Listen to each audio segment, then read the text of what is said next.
Runners to your mark. Set. Some may see a sprinter. At the NFHS, we see a future leader already off to the races. Some may see a volleyball player. Good hit! Way to go, girls! Woo! At the NFHS, we see a spike in confidence that will help her achieve her potential. What else do we see?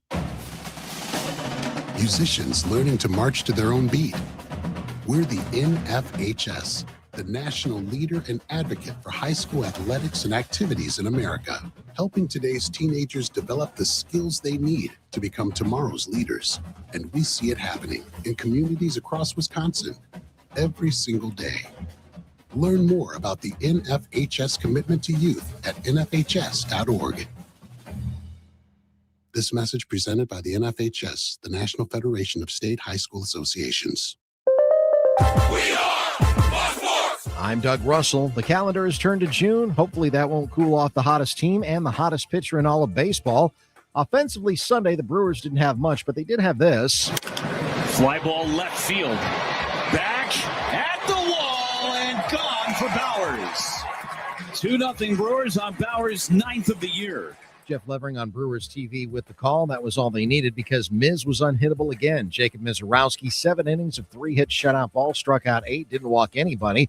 The Brewers beating the Astros 2-0 to take 2 out of 3 in the series. In May, Misiorowski 5-0 with a 0.23 ERA. He allowed just 14 hits and 6 walks against 57 strikeouts and 6 starts. The Brewers back home for the start of a 4-game series with the Giants starting tonight. Shane Drowan will pitch against Landon Rope. Game time is set for 6:40. The Huddle starts now. I'm Doug Russell on Fox Sports Radio, Wisconsin. Good morning, Wisconsin, and welcome to the Huddle. I'm all for someone huddling if you have something to say.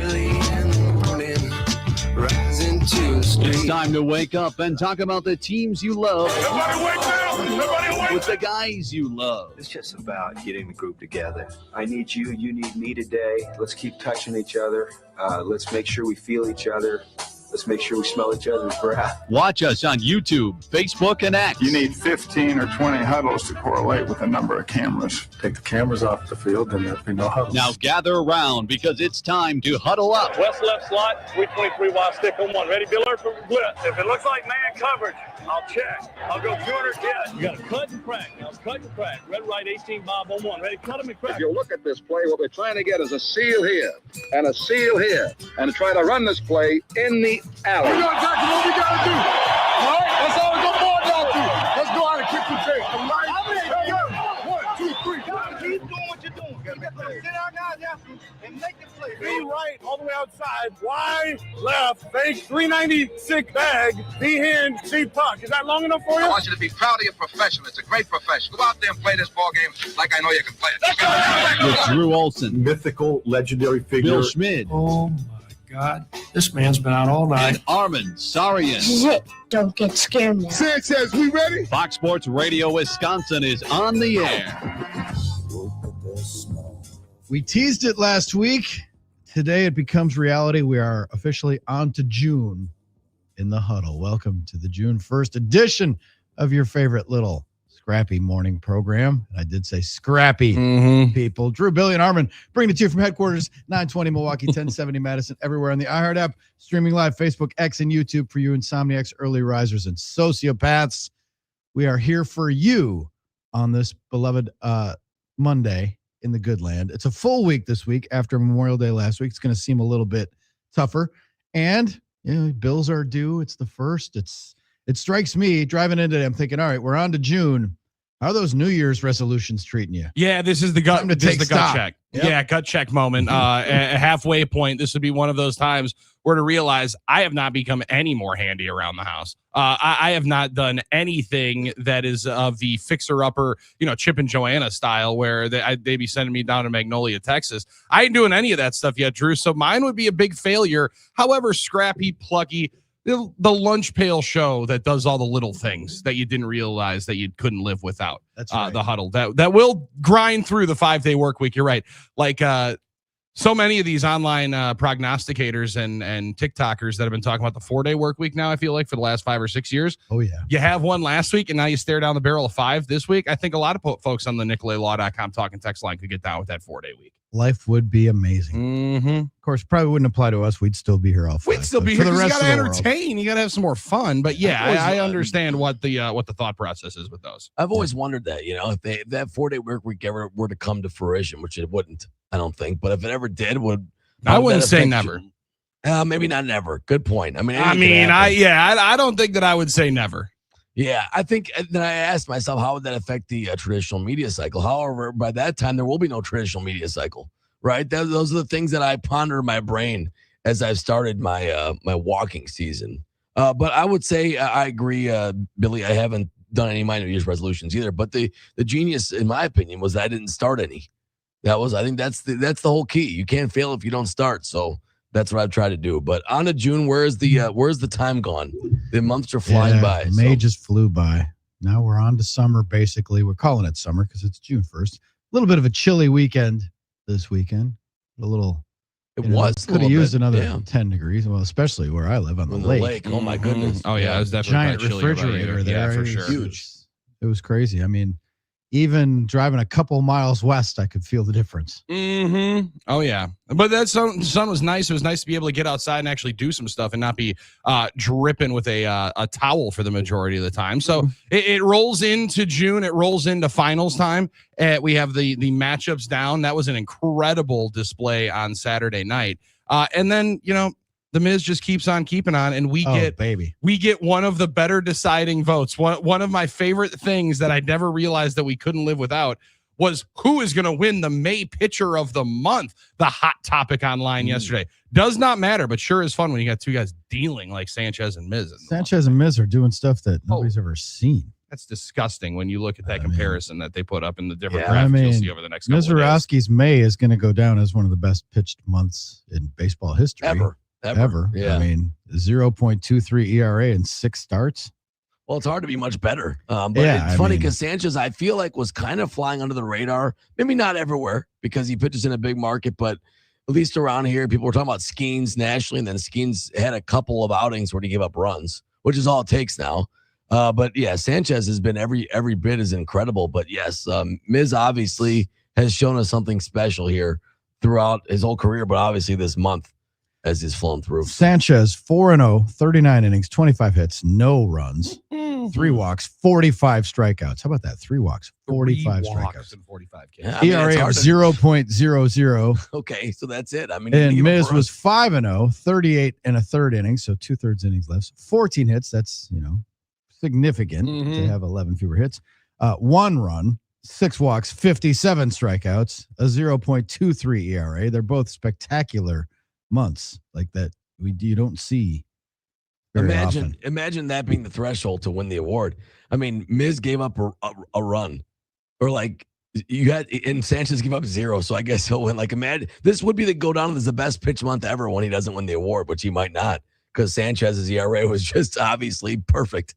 Like, I don't know what else you can do, I suppose. So, well, and a part of it, and a lot of people have pointed to the different teams that they played. Both were not facing slouches, right? I mean, there's 3 teams out of the I think 10 or 11 teams that they ended up starting combined between that had under 500 records of like the Astros, Athletics, and Rockies, and a couple of those lineups are none to be messing around with. Misiorowski's first 20 pitches yesterday were 100 miles an hour. Like, he just said, "Excuse me, I'm just gonna unload this gas can real quick," and he didn't have his best stuff. No, and just see how much fun you're gonna have trying to hit it. And when he slid off the mound, it was trying to mess around with the landing spot, Drew, in the 5th inning. Yeah, that was right where I thought we were going to see a little bit of the unraveling, right? And we had talked about it last week of the maturity and the evolution for him. It just wasn't going to phase him, and instead, then he just started dealing more of his off-speed stuff, which was just as filthy. 8 Ks yesterday on 88 pitches. If it was a playoff game, maybe he goes back out there. Who knows? Because he navigates the toughest part of the lineup 3 straight times. And Alvarez, Walker, Trammell, those are real dudes that they have there. Pena leading off. And instead, he just continued to make them look mortal all Sunday afternoon long. Yeah, it was awesome. I think that's kind of the interesting trend with Miz now, going 7 innings a couple times and wondering now, can he start to stretch this thing out? Because obviously, when he first came up throwing with that kind of nasty power, you want to do your best to maintain his health, maintain the right level of performance. But, it was like a lot of 4 or 5 inning outings. But this question now, can he start to stretch and extend himself, and how much can the Brewers push the gas pedal down on him? That would be quite you get a couple more innings or an inning more per outing from him, that stretches out over the season to be a lot more value for the team. So I think that's quite the interesting development for Miz, as if there had to be another one, Yeah. I mean, just an absurd month of May for Misiorowski. And Sanchez, to have them both doing it at the same time. I love that. I'm getting my favorite all-time clapback in the comments when you see people saying, how is this even a question? Like, one guy didn't allow a run and the other guy did. Okay, we got 1 run. And then you look into the deeper numbers, more strikeouts, fewer hits allowed. It is not anybody who says it's not even a question. It's extremely close. They're both ridiculously unheard of months, and you can celebrate both without, diminishing one guy. Yeah, and I mean the super special fielding independent pitching. I mean, if we're going to say that batting average doesn't matter anymore, the fielding independent pitching is the one that a lot of numbers and analytical stats would point to. Miz is like a half a run lower than that on the FIP. So it's very close. It's razor thin. However, it is the month of May pitcher of the month. And I think both guys, which is for a Brewers fan, probably the best part of it is, it seems like Miz really couldn't care less, which again, you can't necessarily make it sound like you care, and you can keep that more for while you're hanging out, flipping through your binders of Pokemon cards, to be griping if you don't win it. But he did a really good job yesterday of just saying, yeah, it was pretty good.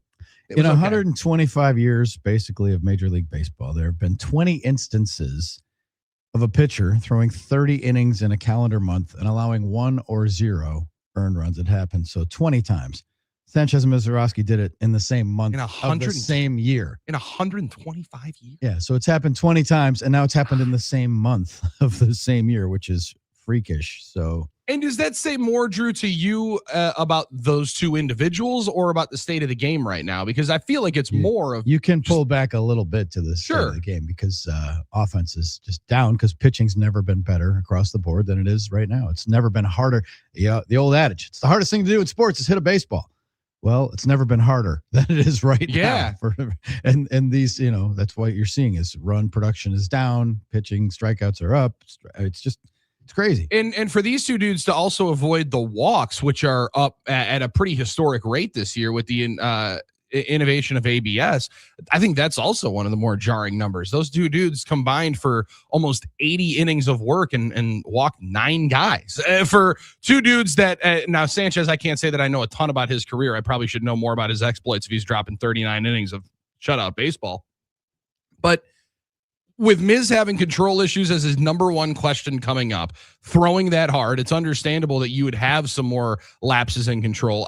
Their ability to just hammer the zone with strikes. And for Miz, it's making you swing at the pitch he wants you to swing at, right? Like he's pumping the heater, no doubt about it, but he is getting so many whiffs on the off-speed stuff that he doesn't have to throw it a ton. It's probably safer and healthier for your elbow. What's better, throwing a 87-mile-an-hour curveball that breaks from one batter's box to the other, or 103? I don't know the physiology of it, but it seems like for him it's easier to gas 103 than it even is the off-speed stuff. So if you don't have to, don't use it. Yeah, that's a great question. What are they always saying? In youth baseball, and like when kids come up, they don't want them throwing curveballs already. Yeah, they don't want them throwing curveballs too early. They don't want to mess with their arm, their elbow, and all that stuff. But it's also pretty abnormal to see a guy come down with 103 on the arm. So I don't know. That's a great question, Billy. That is kind of funny. What's less healthy on the arm? All right. So as we mentioned, we're on to June. It's June 1st today. And if you're also looking for a little lifeline, you want to, if you're into the even numbers, we're 100 days away from the NFL season kicking off with the Super Bowl rematch. 15 Sundays away. 15 Sundays away. Come on now. Last 100, there you go. So does this mean the 100 days of summer starts now? Does the summer officially end when football starts? I mean, we can debate that. You can say it kind of does, yeah. Yeah. Yeah. I mean, so That's a really negative way of looking at football season coming around the corner. Well, Thank goodness. It's just like it's how you rip the pages off the calendar. I don't mean to be negative, I guess, about it. Well, it's like we live for that. It's like we mentioned, it's low tide. There's a lot of college women's softball on the TV these days. We have to wait a couple days for game 1 of the finals, which will be a good finals. I'm kind of actually leaning Knicks now, Billy. Okay. Wow. As much as Wemby is great, Wemby's awesome, but that was a draining series for them, even though it wasn't a great series. The games weren't great. Yeah, you're right. Outside of 1 and 7. It goes to show that just because a series goes 7 games doesn't mean it's a classic. Like I've seen 4 and 5 game series with more drama and tension in game than we saw in the 7 games there. But it was great. It was like, the chess matches, the individual performances, watching the star players. Now you have Oklahoma City doing a look like, do we need to change things? Do we need to get in the Giannis sweepstakes? Can we? They're having an existential, discussion there. Like, okay, is this like we lost once? Can we beat that guy, or do we need to retool? Is Chet Holmgren the answer? Do we need to? Oh, there it is. Get rid of some of these picks and stuff because we're in win now mode because we just won and like we have the 2-time back-to-back MVP. We're riding it right now. So what do they do? What's their approach going to be? Do they make the big move and go all in after Giannis, or do they stay the course as they have with their prospects in the pipeline and the draft picks and draft and develop? I am so this next 3 weeks, although and some Bucks fans will just hate in that I say this is going to be the best 3 weeks of the year. Because we're going to get an answer to what you've been wondering for the last year and a half, right? We're finally going to get the resolution to the end of all this Giannis drama, and it's going to end with him being on a different team at the end of it. And then you can finally start wondering, what did you get back, and how can the return be better? And if anything was to come of Saturday night in the Bucks' favor, it was going to be exactly how it played out. Chet Holmgren looking like a scared Minnesotan as he is dropping, fumbling, missing the ball, trying to save it out of bounds and spiking it up against the glass.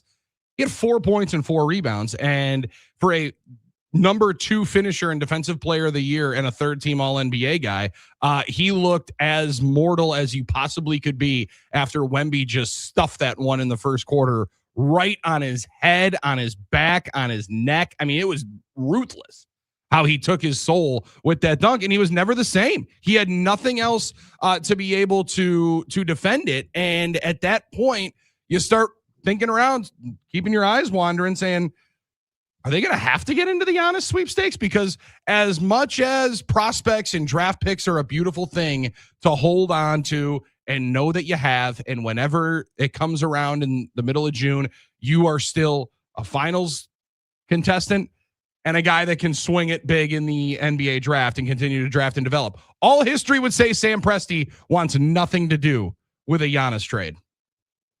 And then Wemby does that in game 7 in his own building. And maybe Sam Presti even hits that panic button. Not just us saying it. It's everybody saying that they might have to get into the Giannis sweepstakes. And I, for one, after watching Holmgren, if I am an Oklahoma City Thunder front office member, I'm hammering the phone, calling John Horst and trying to figure out how we're trying to move off of this max contract that's about to kick in for $40+ million for Chet Holmgren next year. That's the concern, right, for them, is they have to start paying him. And he, just in time to do that, had his worst performance of his career. And that's the issue right now. It's kind of funny, right? Because early on, when people started talking about what team would be good for Giannis, would he have to go to contender, a place that could give a lot up, Oklahoma City was thrown out there early on, but then everyone kind of dismissed it because it's like they're such a wagon. They're not going to want to have to do that, or they're not going to need to do that. And then all of a sudden it's come full circle to your prediction, Billy, last week. Like, if Oklahoma City loses, that might be the next step because they have to find an answer for Wemby and for all those other reasons.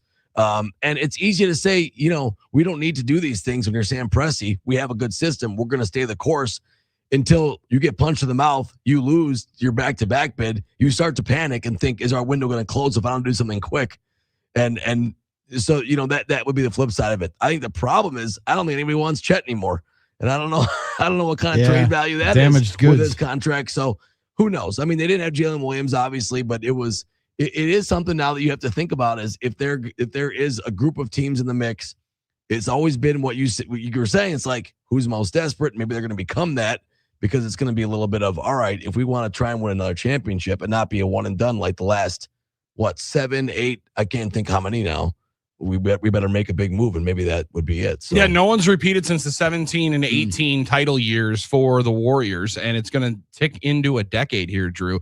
They're the first ones to make it back to the conference finals since the Lakers did after their bubble title, and it signifies a totally different NBA. Now, maybe Wemby and the Spurs are the ones that just turn this back to the 90s, 80s, and 70s and rattle off, 5 and 7, 5 and 8 years, because they actually... Under all of this, while Oklahoma City is dominating and the Knicks are going to take all of the oxygen away, the Spurs built such a juggernaut team under the age of 23. The NBA just changed all of their team building rules. Like all of the stuff the Spurs were just able to do and execute over the last 3 to 4 years, the NBA has now outlawed because they're like, wait a second, this Dylan Harper dude and Stephon Castle too good. And Wemby. Yeah, that's too good. No, can't have that many top 5 picks in a row. Can't have that many top 5 picks in a row. We're going to have to institute a new relegation zone. But now it's a good time to have your team kind of set. It's a good time to kind of have your grouping and your pairing and your core 3 or 4 set in stone, because it's not going to be very easy to be able to combat and try to build something that's similar to what the Spurs did. Did they have a lot of luck? Absolutely. 3 teams passed on Stephon Castle. Yep. Another team passed is kind of a tough way of putting it. They did get Cooper Flagg. I don't know that it's passing on him to grab Dylan Harper, who looks like an absolute juggernaut. And Wemby might be the best lottery win the NBA has seen since LeBron. It is up there, if not further back, because of the supernova that he appears to be at 22, crying on the floor, going to the NBA Finals. I mean, that was an incredible display of maybe who's next. And it happened a little bit faster than any of us were expecting. A little bit. Absolutely. But now they have the pressure to win it all, right? I mean, that's kind of the flip side of this. Or do they not, because they're so young and they're kind of early and ahead of schedule? So all those things we'll get to. Yeah. I know the break is just interesting. A lot of ways to parse that for sure. 877 794-1973. 877-794-1973. NicoletLaw.com talking text line. We got some strays over the weekend. Ooh. Of just people commenting about the Brewers after games. That's what I like to hear. Okay, yes. Lay them in there. Let us feast on them in the morning. They got to get something off their chest, so they're texting us even more. I tell those guys so they know on Monday this just isn't happening. That's right. Get the sound offline. You know? But we will entertain your game balls and kicks to the balls. That is coming up throughout the program. We're going to hear Hunter Baumgart's recap of the Brewers series clinching victory yesterday with Miz. And Hunter will join us live today on the phone. Hunter will 7 o'clock hour. Join us in the 7 o'clock hour, back half of the 6 o'clock hour. Brian Butch will be joining us coming up at 6:40. So that's going to be very, very coming fun. Up at 6:30. Yes, this is going to be a nice, gentle Monday to ease you into the week, ease you into the month of all the stuff that's happening this month. We will look ahead. We got Summerfest starting this month. We got the World Cup. We got the Brewers and Cubs playing. It's all happening, baby. It's all happening. And you're in the Huddle, Fox Sports Radio, Wisconsin.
Fly ball left field.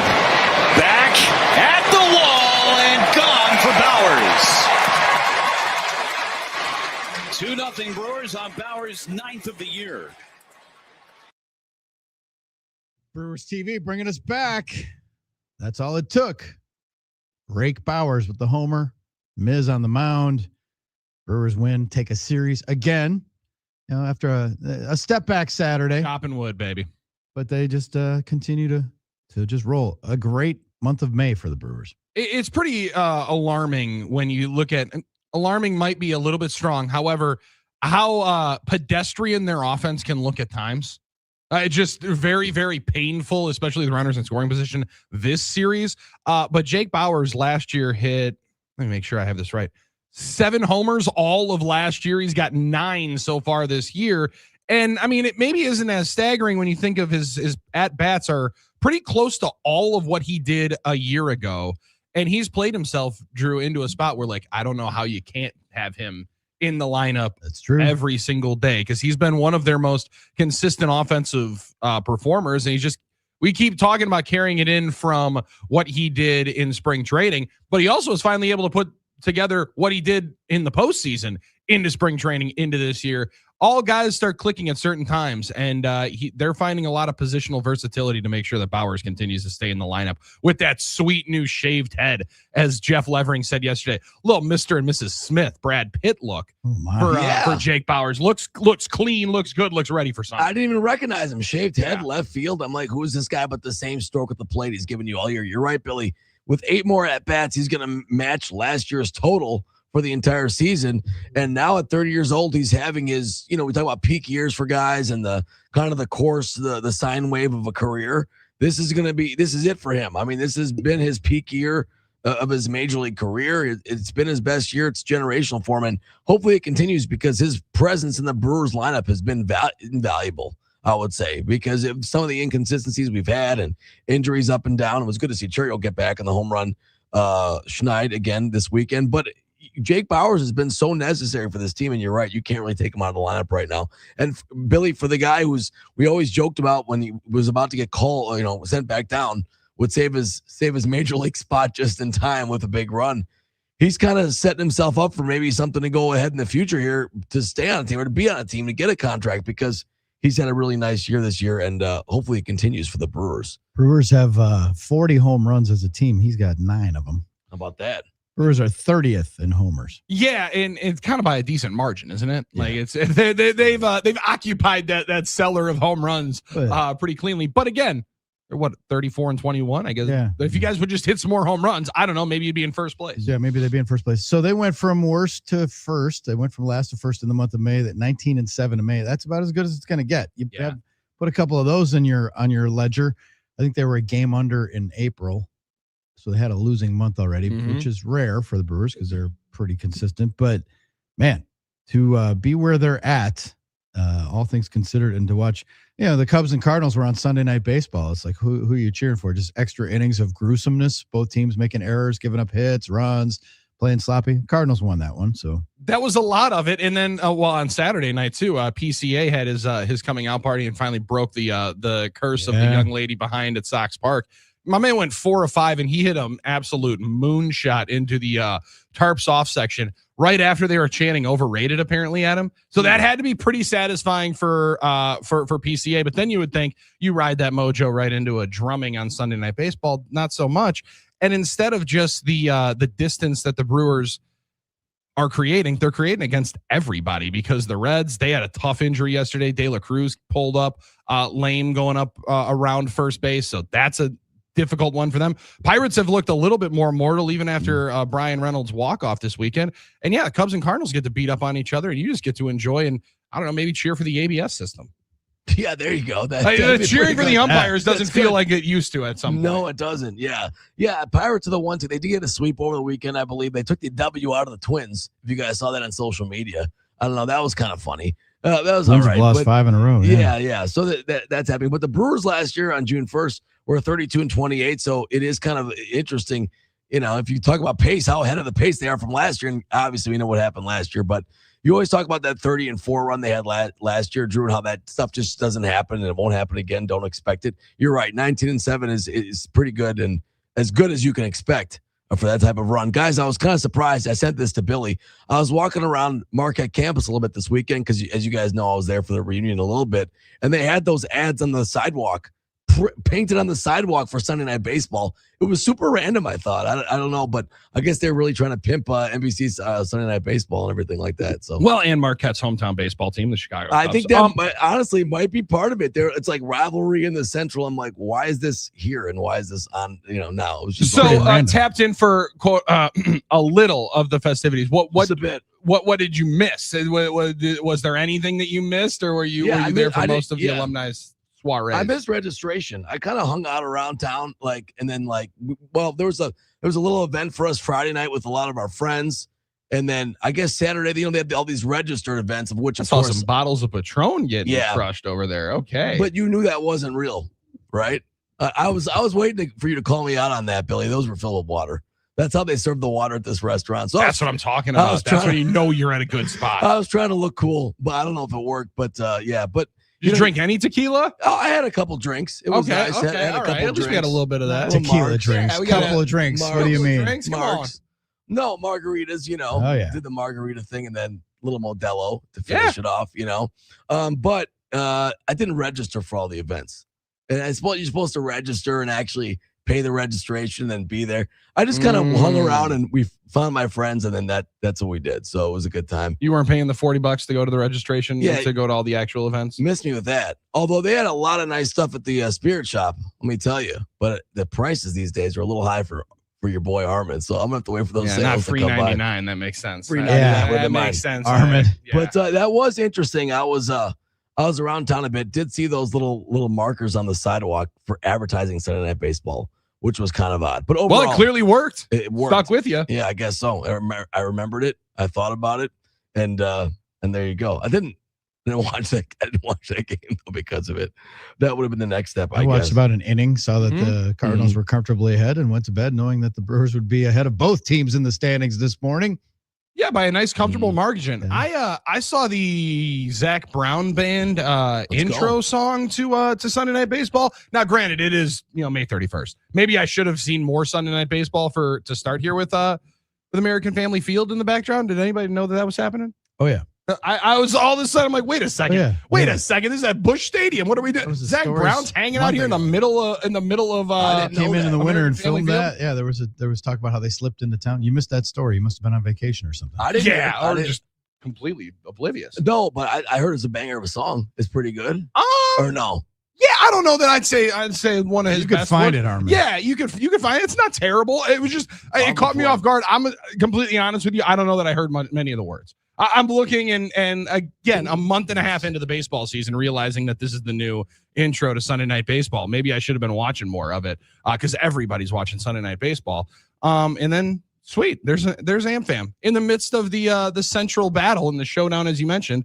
They actually show the building where a lot of the wins happen in the NL Central. I enjoyed that part.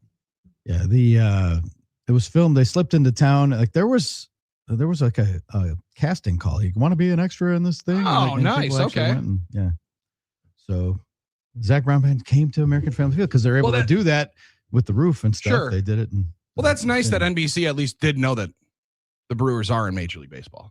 That is good. Because I know they're not on the Sunday Night Baseball tour. They're not actually going to stop there for one of the games, but they'll use the friendly confines for that way. All right, that was cool. We're priming the pump for game balls and kicks to the balls. 877-794-1973, the NicoletLaw.com talk and text line. And here's one from the 715. If Bowers could play third base, they'd have their problem solved at that position. Yeah, that's true. Right. As long as he could play it, right? I'm not really sure, but that is. Look, that was the Ryan Braun experiment when he was a rookie. Dan in West Bend, call up Pratt and Jesus and send down Rengifo and Ortiz. Yeah, problem solved. Call up a couple of rookies who've never played in the big leagues before. Well, in the Rengifo one's tough. You're definitely cutting him. Now the Ortiz one, I guess again, I've been on the train for a while, but have been continually told don't worry about it. Like there's reason to believe you could get better at both of those spots.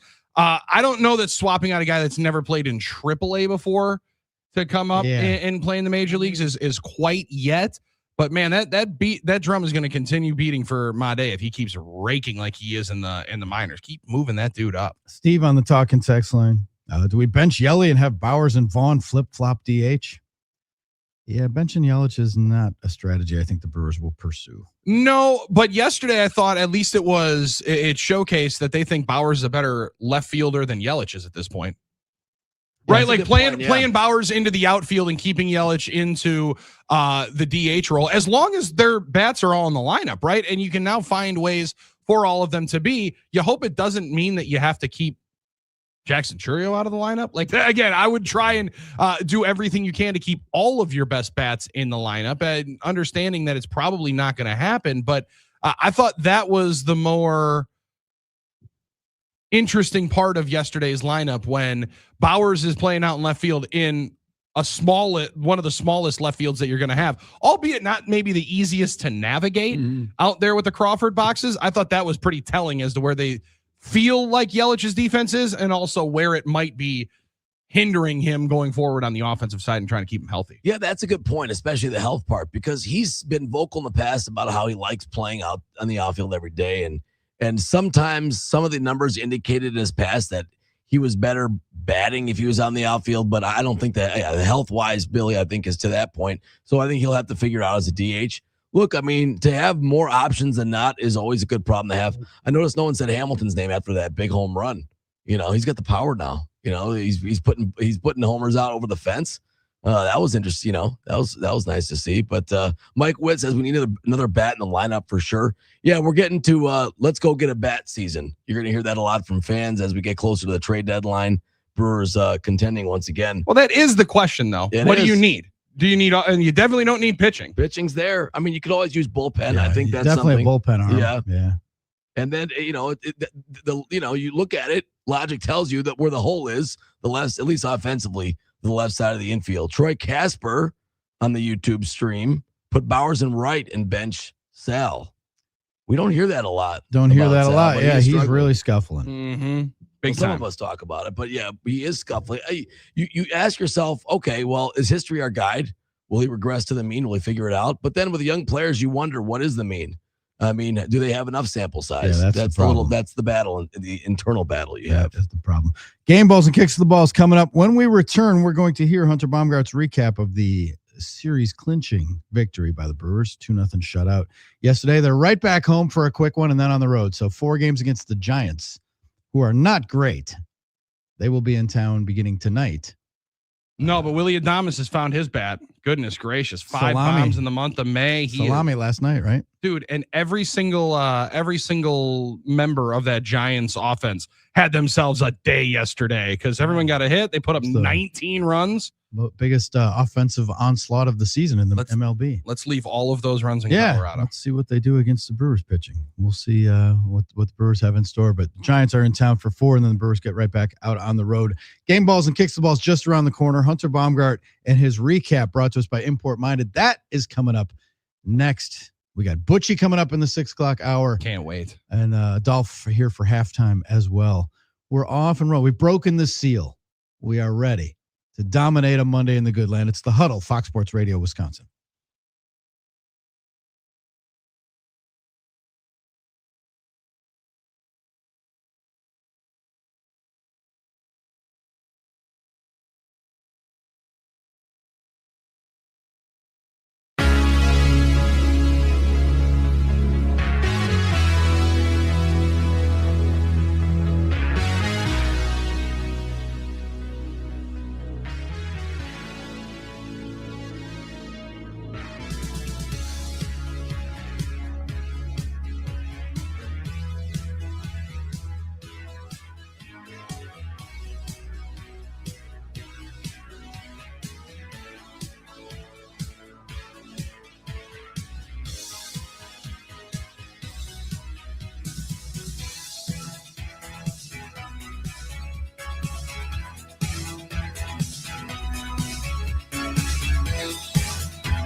Drew, Billy, and Armen bringing it to you from headquarters. This portion of the Huddle brought to you by Game Day Men's Health. I'll be visiting them today because it's Monday. Going to the Brookfield office, see my friends Patty and Abby and the crew. They have great people there, and they do great work. So check them out, GameDayMen'sHealth.com. Sign up for the free no-obligation consult and see if they can help change your life as they've done for thousands. Clinic in Middleton, clinics all over the Milwaukee area, statewide, nationwide. GameDayMen'sHealth.com. Surf around. The peptide therapy is all the rage, not just testosterone replacement. They can help you with weight loss. They can help you with ED. They can help you with all kinds of things. And men's health shouldn't be a taboo subject, and it's not at Game Day Men's Health. So check them out at GameDayMen'sHealth.com. You can reach us, 877-794-1973, NicoletLaw.com, talk and text. I'm going to be popping with game balls and kicks to the balls. We haven't even talked about my Panthers and their journey, which continues tonight in the NCAA baseball tournament, which is fantastic. We've got basically continued this morning when that game finally ended from last night. Good Lord. We have obviously the finals are set. We're still processing Game 7 and the Wemby factor. And what does it mean? Is Wemby on the clock? Like they're the ESPN model. The ESPN model. Who's under more pressure to win, Wemby or the Knicks? Like the Knicks haven't been to the finals in 33 years, and the Spurs and Wemby this is their first bite of the apple. I don't know that there's pressure on either side, like do or die, right? But I'm leaning Knicks because other than Wemby, the Knicks have the advantage in like every other category of experience and talent. And Drew, you said it who needs to capitalize on it more. I think all of us would anticipate that the Knicks might get back. I think everybody's believing the Spurs are going to be there for a number of different times. They're going to be good for a while. So I don't know that there's that pressure. I mean, there's pressure all the time. You want to win a championship when you don't get these opportunities very often. Look at Oklahoma City. Look at the Bucks, a fart in the wind, Boston, a ton of them. How about Luke? I don't know if Luke Cornett was speaking to the media yet, or if he had his full Brett Favre moment where he was just sitting there watching Joe Montana audibling in the Super Bowl. How cool would that be? Audible to the right pass and throw a deep ball in the Super Bowl. He must have just been watching LeBron's chase down block all day long, and goes and rejects Hartenstein for the play of the game. Yeah. It's about to be a 4-point game right there. All energy and all momentum with Wemby on the bench and 5 fouls in OKC.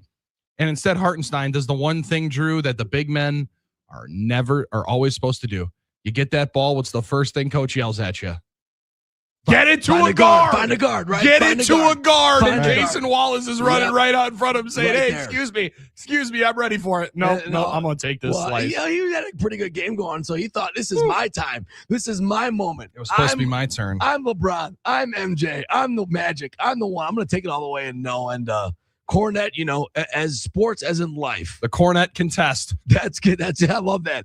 And sports as in life, a small moment can sometimes change in the middle of a game, in the middle of a moment. A small moment can change the course of history.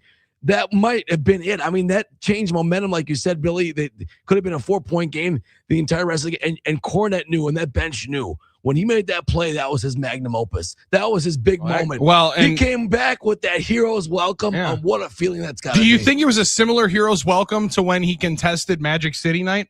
It might have been, because that was going to be his legacy. That was his legacy. He flipped it all in one chase down block. He's going to be now known for that block instead of being the prude that said we can't have a strip club celebrated at the Atlanta Hawks game. And I'll be honest. When he said all that about Magic City, I kind of wondered, like, how do his teammates feel about that? Like, what kind of cachet does this guy do? People, he's clearly has the likability factor amongst his teammates. When they congratulated him coming back, you clearly are happy for a guy that has his moment right there. But also, it is kind of classic. Like, okay, that does change his legacy a little bit. He's still now anti-Magic City guy, but he had that one play in Game 7 of the Western Finals. So get in the door prices on the secondary market, which Billy's always following. Always along with the odds. Yes. Get in the door for Game 1, $1,375. It's gone down significantly. So that's Game 1, but those are the games in San Antonio. Mm-hmm. Game 3 in New York, get in the door. Just a tick under $5,000. Man, I mean, I understand significantly. Yeah, I understand that might be setting the market and stuff, but scarcely. Well, it started at 3,500 from what it was on Saturday night. Game 3 and Game 4 are it dips for Game 4, $4,300, and the Game 6 in New York. Tickets start at $5,349. Good reason to celebrate and be happy and smile about where we live. I believe I paid just under or just over $600 for a get in the door ticket to game 3 of the finals when it was here. A little bit different circumstance in the market. It's funny. I was talking to some friends just this weekend. What's the highest you'd pay for a game, and what is too much? Because we were talking about how the finals tickets are going to be crazy in New York just because of the scarcity, right, and the social capital that goes along with it. And you're right, Billy. I think it's $500 for a finals ticket here. I mean, Madison Square Garden is exciting. I was there for the Big East tournament, but that's a lot of coin to get in for the finals. But they've been waiting a long time for this in the Big Apple. So I'd be interested to see how that market changes. But I can't imagine it's going to come down too much because it looks like it went up, right? The market was set and people want to be there and they want to experience it. And they don't know how long. Some people seem to not know how long the series will go. But I think that's the other interesting factor. I think it might be an interesting series. And it might go deeper than people think. There's an assumption it's just going to be San Antonio rolling by a lot, but I'm not really sure about that. To your point, Drew, they are equipped to make a good run. Let's take a listen to Hunter Baumgart's recap of the Milwaukee Brewers weekend, because Hunter's going to join us today at 7:30. That's an hour after Butchie joins us, and Scott Dolphin will be with us the next hour. Hunter Baumgardt, his recaps brought to us by Import Minded. Take it away, Hunter. Thanks, guys. The Brewers get another series win. They take 2 out of 3 in Houston, finishing up with a 2-0 win over the Houston Astros yesterday afternoon. Jake Bauers providing the power with a home run. Jacob Misiorowski again was brilliant. 57 strikeouts in the month of May. That's the most by any Brewers pitcher in any one month in franchise history. Brewers only lost 1 series in May. That was the 2 out of 3 they lost to the Dodgers. Otherwise, they were 19-7 in May, a 2.52 ERA as a team in May. That's the best in baseball. They went from last place on May 4th to first place by 4.5 games coming into this morning. Boy, absolutely on a roll. Also, so the Cardinals took 2 out of 3 from the Cubs over the weekend. Little stat for you. The White Sox have a better record than the Cubs heading into June. Who would have thought that at the start of the season? A little fun tidbit. Always fun to hear about the Cubs' toils. But otherwise, Brewers heading into a 4-game set against the Giants starting tonight. Shane Drowan on the mound, his second Major League start. Kyle Harrison will get the start tomorrow. And then 2 TBAs, Wednesday and Thursday. We'll see what the Brewers do towards the back end of this series. I'll have you for the baseball pregame show coming up tonight, 5:30 on Fox Sports 920 in Milwaukee, and I'll join you guys at 7:25. This report brought to you by Import Minded, your trusted choice for exceptional vehicle care on South 27th, just north of 894. Back to you guys. Hunter Baumgardt. Baby Hunter. He'll be joining us live at 7:30-ish. What a drop in there. Just so you guys know, the White Sox got a better record than the Cubs. That is a good reason to smile. Also, congrats to the White Sox fans. I mean, like I saw that walk-off on Friday night. Sox Park, whatever they're calling it nowadays, was hot. And those folks were living it up, almost yelling as much as their play-by-play guy. Almost screaming as loudly as their play-by-play guy. But, man, Steve Stone has watched a lot of bad baseball in that broadcast booth, and he finally was able to say, his team's got something special. And they lost the Southside Samurai in the middle of that game. Yeah, Murakami went down, and they still ended up winning. You know what? They've been waiting for something good for a long time, and if something special means 500, they're getting closer. Yep. Keep them coming, 877-794-1973. Game balls and kicks to the ball is going to get unleashed when we return, because that's what we do. It's the Monday edition of the Huddle, rocking rivers, shaking lakes, and hanging out with you, early birds, here on 920 Milwaukee, 1070 Madison. We shall return. You're in the Huddle, Fox Sports Radio, Wisconsin.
I'm Doug Russell. Every year, the national prognosticators bury the Brewers before the season begins. And yet every year they figure out a way with timely hitting, incredible pitching, and as we saw yet again Sunday in Houston, defensive contributions from unlikely sources. Paredes into the gap in left center field. Bowers trying to cut it off. He dives and makes the catch. Jake Bowers cutting out the speed. Jeff Levering on Brewers TV with the call. Then there was Jacob Misiorowski. The Miz, 7 innings of 3-hit shutout ball, struck out 8, didn't walk anyone. The Brewers blanked the Astros 2-0 to take 2 out of 3 in the series. The crew back home for the start of a 4-gamer with the Giants starting tonight. Milwaukee enters play with a 4.5-game lead in the Central over the second-place Cardinals. And ESPN college football insider Pete Thamel is reporting the University of Wisconsin is hiring longtime NFL personnel executive Morocco Brown as their new football program general manager. Hour 2 of the Huddle starts now. I'm Doug Russell on Fox Sports Radio, Wisconsin. Good morning, Wisconsin, and welcome to the Huddle. I'm all for someone huddling if you have something to say.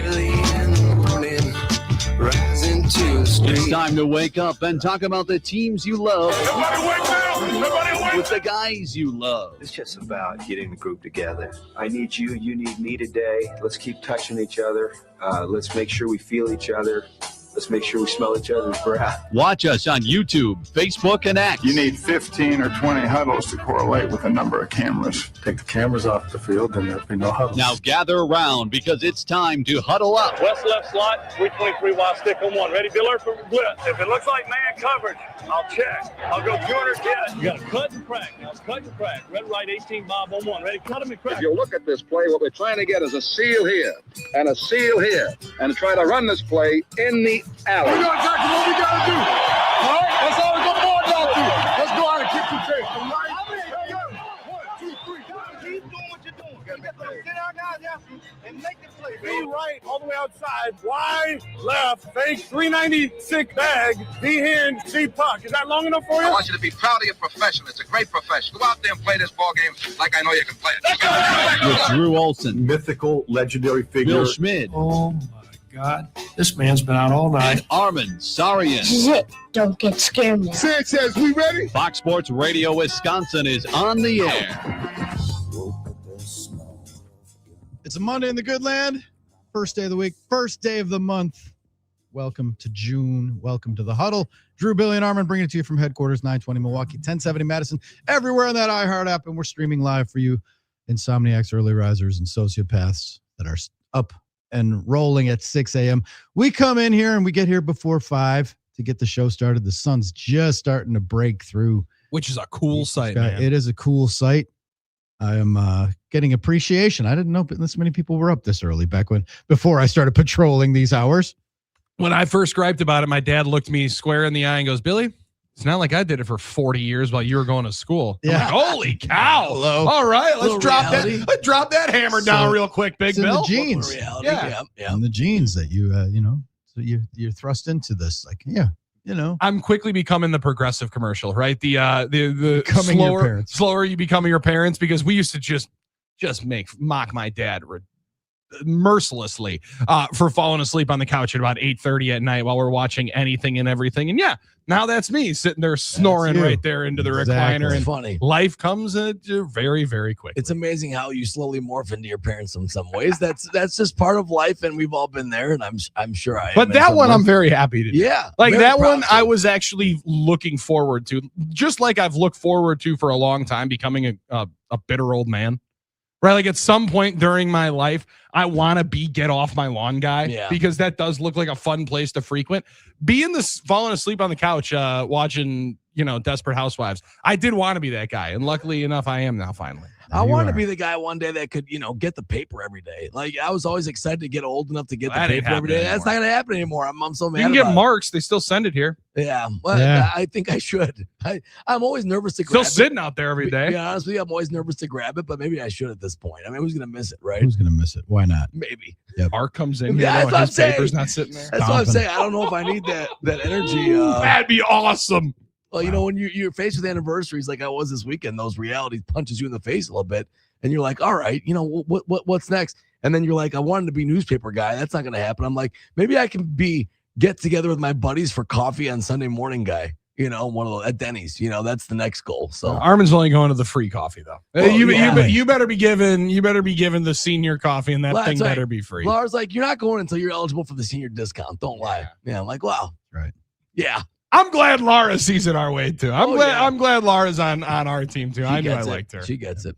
877-794-1973 is your ticket to the NicoletLaw.com talk and text line. We're taking your game balls and kicks of the balls starting right now. The tradition, unlike any other on Mondays in the Huddle, we give a game ball for a job well done, someone who deserves a kudo and attaboy. Today on the program, this is what that sounds like. The Wizard of Oz. The Wizard of Oz. Couldn't let that one pass. What a great little drop. A good one. That Good was. drop. Yeah. Good drop. Conversely, if someone needs a performance improvement plan, that's the typical like corporate speak for that. Now, if they need to do better, if they need a kick in the buttocks or a knee to the groin, a kick to the balls today sounds like this. Yeah.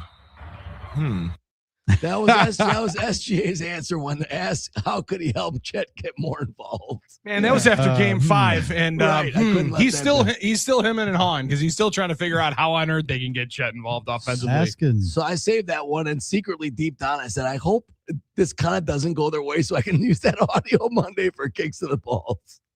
Yeah. When they're asking SGA, it's almost unfair. First of all, in the post-mortem of the Thunder losing and not defending their title, they're asking SGA, like, what does this team need and everything? Like, I'm not the GM. Yeah. You did a really good job answering that one. I'm a player, right? But then he did say, and we all remember Giannis and Eric Name, when Eric Name says this season a failure, and Giannis went into that long soliloquy about, is it failure? Was it failure every time Michael Jordan didn't win? It's not a failure. What are you talking about? Steps to success was the thing. Yeah.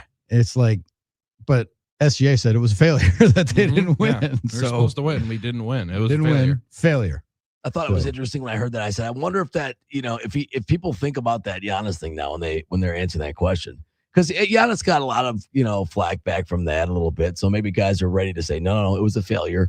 I'm just going to put it out there so you don't jump on me like people were jumping on Giannis a little bit nationally. I'm just curious to know a little bit about that. Or maybe it doesn't cross their mind at all. Both are possible. Both are possible. All right, hit us with your game balls and kicks. 877-794-1973. Game ball to the Milwaukee Panthers. Come on now. The Wizard of Oz. I shocked the world by beating Auburn. Yeah. Just spanking Auburn. And then double it up by just dismantling UCF on night number 2 and get themselves what looks like now they give themselves a little bit of cushion. Now, hopefully tonight they can advance. Yeah, they got to play again tonight against Auburn again to see who advances. And it's like, that's the way this tournament is set up. You won 2 impressive lopsided victories to get the right to play in the double A limb. And then they lose to Auburn late last night, a weather delayed start. And then now they go back at it against the Tigers today. And now if they win, so this is basically for all the marbles, right? You win in advance. Yeah. Win in advance for both sides. Because I should not be as dumb as I am, but I was really, really struggling to figure out how all these rules were working in the regionals and super regionals. But Saturday night, I'm really glad I was second screening at the time that I was, because they were just putting it on UCF. And when you start realizing that you have it all going for you, when the center fielder has a beat on a fly ball deep into the gap and doesn't catch it. All right. You think quick double. No, my man didn't catch it. He did catch it with the back of his noggin, and the ball spin off of the head, ricochet over the wall for a 10-1 lead. Yeah. That's when you know it might just be going your way. It might just be happening in your favor when the ball is literally dome shotting guys going over the wall. Yeah, and I love I love the story of this UWM baseball team. It's been really impressive. Read a tweet. I don't have it now in front of me, but of all the bad losses they had early in the year, how much they struggled to how much they've kind of turned this thing around and become a Cinderella. They were like 5-22 at one point. Yeah, they were getting run ruled by teams. But this is why we love sports. This is why we believe in never giving up, that you always give it a shot. You always have faith that maybe you can turn it around. That's what getting back on the horse and playing is all about. And I just love what they're representing right now. What a great Cinderella story. It's 13 runs in the first 2 games, 13 runs each of the first 2 games, 26 runs in 2 games. Insane. Love it. Yeah, you're going to win a lot of games playing that way. Mashing. Absolutely mashing. And representing the state. I mean, it's the only D1 baseball team in the state, so. Well, and the cool thing that we were able to hear a lot of was Murph talking about it throughout the weekend, because Todd Rosiak asking some cool questions on the trip this weekend, being a UWM scribe and writing about the basketball team and obviously the baseball team as well. I didn't realize that Murph has such a cool relationship with the head coach at UWM. Yeah. And not only do they talk, a couple of times a week, Murph's like, yeah, we had them out right before they left. They were at the game on Wednesday and then flew out to their regional. So these guys are having, as Pat said, still for some in college sports, and for Milwaukee, it has to be this. You are focused on giving players and the athletes an incredible experience. You're not going to get rich playing baseball at UWM. Now, there used to be a time and place where you weren't getting rich playing any college baseball. In the SEC, you're making some nice cash. Like this Auburn team, I bet is decently well funded when you look at that War Eagle Stadium. And instead, they're going to lose guys when you have a really, really good year. They're going to bring guys in and guys are going to leave after a solid one. Somebody's going to slide somewhere else, transfer in. So many Wisconsin guys, so many area dudes, and just a collection of guys that are clicking at the right time. So let's get one more dub here tonight down there in Auburn, Alabama, and send this thing back. I also like that they might be on one of the main channels and not just ESPN Plus coming up tonight. How about that? On the big channels? Let's go. I'm liking that. Don't need this. You don't need the Plus subscription if you don't have it. Yep, I'm liking it. How about a kick to the balls to the Illinois legislature? Just saw that one. Hot off the press, Billy. So the Illinois legislation and state Senate had a large time throughout the months of April and May to come up with a bill to help keep the Chicago Bears in the state of Illinois. And their deadline was May 31st. And now this morning, according to many, including Ian Rappaport is one, your boy Brendan Moore, Illinois government and political reporter for Capital News Illinois. I'm going to go with him. Now, he's also a corn dog connoisseur. Oh, okay. Yeah. So you're a corn dog connoisseur. I'm going to be listening to Brendan Moore a lot more. And Brendan Moore said, breaking, the Illinois House is about to adjourn. They won't vote on the Bears Stadium bill just sent over to the Senate, or just sent over from the Senate, unless a special session is called in the summer. They won't be back until November. Rap Sheet had it a little bit earlier on that the Illinois House ended its session early this morning without a final passage, and the Bears put out a statement saying, quote, "We will finalize our evaluation of both Arlington Heights and Hammond, Indiana, and we will remain on the late spring, early summer timeline that we have previously communicated. We will provide an update when we have a decision to share." Well, that decision is looking more and more like it's going to be the Illinois Bear or the Indiana Bears coming up here pretty soon if this new stadium comes in. Now, I don't know all of the numbers and the political parts of the equation, Drew, but just from the brass tacks and the numbers, it seems like a great deal that they're getting in Indiana. And it would, for what seemed like some posturing now, the state of Illinois feels like they're kind of calling the Bears bluff, and we'll see if the Bears are about that action. If they're going to get a sweet deal right across the border, I don't think it would be as terrible as us Packers fans are going to let Bears fans hear about, because it's probably going to be closer for some downtown than it would be to go to Arlington Heights. Especially just the flip south over side. to the other side. Yeah. But wow, the Indiana Bears is going to hit so differently. It is. When that finally gets crossed over here in the next couple of weeks. Yeah, so it's a game ball for us, or kicking the ball. If you look at it, but I love it because we're going to try and dunk on them. But you're right, Billy. It is. I mean, when you consider the tax ramifications and the lack of liquidity that the Bears ownership family has, this might be the best deal for them. But it's always going to be, I feel, if you're one of the Packer fans and you're just looking for something to dunk on the Bears fans about, one of those little things you can do to kind of disparage them. But it will be interesting. It does seem like, yeah, the legislature, you know what, in the end, we know you want to be in Chicagoland and Illinois Chicagoland, so we're gonna call your bluff on that. This whole thing is funny because it's still making Bears fans nervous to not know what's gonna happen, leave them in limbo, which is what I love the most. So I love seeing this thing play out, and maybe we're a step closer to Indiana Bears. We'll see. I mean, yeah, it's like, just for looking at it from a distance, you can just chuckle. Yes, 100%. It's not just like, this has been going on for like 5 years. They've been looking for this, shaking the trees, and they bought the land, Drew, in Arlington Heights just out of the pandemic. So, I mean, yeah, they've been sitting here wondering about it. And then, late down the entrance ramp a couple of days ago was the mayor of Chicago and the Chicago brass saying, hey, what if, though, let's hear us out, what if we build it downtown? It's like, yeah, right. I think we've been talking about this for the last 15 years, guy. I don't think it's going to work. And instead, they continually try to go back and forth, find different ways of keeping it downtown. Would there be a way to keep it downtown? Maybe we should build it downtown. Well, no, Arlington Heights makes more sense. And now Indiana's like, hey, man, we're open for business. We got the plot of land.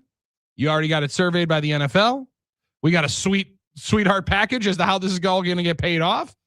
You just let us know when you want to dance. And instead, they've slid into those DMs far too long into Indiana, and now it's going to be put up or shut up time. Everybody knows that you've been DMing them. Everybody knows that you've been having the conversations. Are you going to go home? Are you going to go home with Hammond, Indiana? And I think they just might. Yeah, it's really interesting. And to your point, Billy, the one thing we do know for sure is the Bears have said we're not going to be in the city of Chicago. All of our options are exhausted. That was their statement last week. So that's one thing we know. But man, this is getting fun if you like to watch a little bit of discontent down there. Yep, loving it. 877-794-1973. Kick to the balls to whoever declared today National Olive Day. Yeah, olives are gross, man. Sorry, Armen. I like them, but I'm not. I understand why some don't, though. The Mediterranean fruit and its culinary uses, like black olives, green olives, don't like them. Don't eat them. Let me just say, it's very important in cooking in general. Olive oil. Olive oil is fine. Olive oil, yeah, is a different deal than the actual black or green little. Yeah, I will not eat them. You get the calamatas, you get the brown ones. Now the ones with the pit are annoying because you might bite on that seed. But listen, I get why it could be distasteful to some. I understand that. It's kind of a unique taste. Olives. Yeah, but they try to force it down your throat in just about everything. Well, they do. Like every good Supreme pizza is going to come with olives on it. Nobody wants that on there. My wife doesn't like it either. But I mean, I like them, but you're right. Even my wife, she's like, get these olives off the pizza. Yeah. And I'm like, well. To the point where if I get a Palermo's frozen pizza, like a Supreme, which generally is the one that I'm buying. Sure. Before I pop that sucker into the oven, Drew, I'll start poking around and just layer them onto like one or two slices that I know my wife is going to have. There you go. Because I just don't want it. I just don't want it around. Yeah. It's not the fact that I understand people like them. No, it's okay. I understand people have, bad taste buds, but it's just sitting there infecting this beautiful piece of pizza. And the thing is, if you don't take them off before you cook it, it really, they're infused right in the taste is infused. Yeah. So to your point, Billy, and I will agree with you on that. You got to take I feel that way about peas. That's the one food I've always hated, and I think their taste gets. What is a pea on? A pea, right? They're not on anything. Well, I mean, like if anything, it's like maybe in a casserole or something. But like some soups and some dishes have peas in it. There's not it's not as common. You just don't buy the freezer bag of peas, which I don't unless my daughter's eating them. I don't buy them for myself. But you're right. The taste is infused. Is my point. So it sounds like you are also on the little bit of the How I Met Your Mother olive theory that they one time had of one person in the relationship likes olives, the other one won't like them. That's interesting. Sounds about right. Right? Yeah. Like it's basically your match when all of a sudden if they put a jar of olives down and you're not touching it and the other person on the date goes and grabs a couple, you guys just might be made for each other. Even in a martini, even a blue cheese stuffed olive, not even to it. No, Drew, I'm right there Can't with you. try. No, I'm not going to touch it. No, thank you. Stuff. Tony in Oak Creek has a good one for us. Game ball to whomever designed the ball caps for the Milwaukee Panthers baseball team. The Wizard of Oz. I've heard people talking about this. So true, Tony. So And true. Kick to the balls to the UWM athletic department for making sure no one can buy those hats. Yeah. Nothing has changed since I graduated from that place in 97. D3 schools have better marketing and online sales platforms than UWM. Well, be the change. Dang it, Tony. You took the words right out of my mouth because I'm watching this game on Saturday night. And if you haven't seen it, it's an all black hat with just like the closed back, the flex fit, and it's the state of Wisconsin white outline with the small little M UWM logo right as to where Milwaukee would be. Yep. And hold on. Hey, give me one of these. Looking up Milwaukee Panthers baseball, go onto the main website. I'm seeing a bunch of old school like UWM logo when I was applying there. And the dad caps and like stuff that's like just that. not going to play. That's not going to play. Baseball, nothing here. And then I felt like I was going to risk looking too much like Armen Sarian. I was going to tweet at UWM baseball, pardon me, MKE baseball. I was going to tweet at Milwaukee baseball and say, excuse me, how do I get one of these sweet hats? I will pay for it, but I wouldn't necessarily love to. But if there would be a possibility for us to sport one of them hats, they got to figure out how to put those things available. They were badass. Absolutely. Also, They're their cool. uniform, their jerseys are pretty sweet as well. Yeah, With they big look MKE cool. right across them. I like those. Yeah. Well, it'd be smart for someone there to jump on that now. This is the time to do it. So we'll see if it happens. Fanatics won't. So we're not gonna get any help from Michael Rubin, but maybe someone on the east side can get those things mocked up. Yeah, I wish they did do a better job of that. The apparel. the Well, gear. and I thought you would have been able to help I us own out if nothing. anybody. I I own thought you would have been able to get us this in, Drew. Come on. Drew, former athlete. Get the Panther sale in here. Yeah, I'm telling you, we need it. The MKE is cool. That's a good look. The front, the font across the front was sweet. It was a good look. Now maybe Franklin Field, I can go and check out. Maybe they got a little store there for where their games are. I would doubt it. Bet the under. You can go all the way to the east side there and go to the Union. Like, I don't know. Either that, or I'm just going to start knocking on the head coach's door once they get back after they win this regional. They go on to super regionals, win that, go to the College World Series, probably win that too. Go all Then the maybe way. we'll get it there. Then There we maybe. go. Before we get to Dolphins, super quick, kicking the balls to Paraguay's Adolfo Daniel Vallejo. You might say, who is this guy? He's in the French Open playing tennis. He was docked a $76,000 fine for saying his match should not have been umpired by a woman. That was half of his prize money for winning. So just be careful what you say out there, young guys. All right. Kicking the balls. Be careful. Kick to the balls. Just saying. Love it. You don't wanna When lose we your come money. back, halftime has arrived on the Monday edition of The Huddle. Scott Dolphin will join us. And after Scott Dolphin slides out of the studio here, we'll talk to Brian Butch. That's right. We're going to get in the den with Butchie. Come on, Butchie. He got some good stuff coming up next Got week. some Big stuff one. coming up. We will talk to Butchie. That is line ahead. You're in The Huddle, Fox Sports Radio, Wisconsin.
Rolling along the Monday edition of the Huddle, Fox Sports Radio, Wisconsin, 920 Milwaukee, 1070 Madison, everywhere on that iHeart app. Drew, Billy, and Armen, joined by our halftime correspondent, Scott Dolphin. So you can weigh in on the major topic of the day. Do you like olives?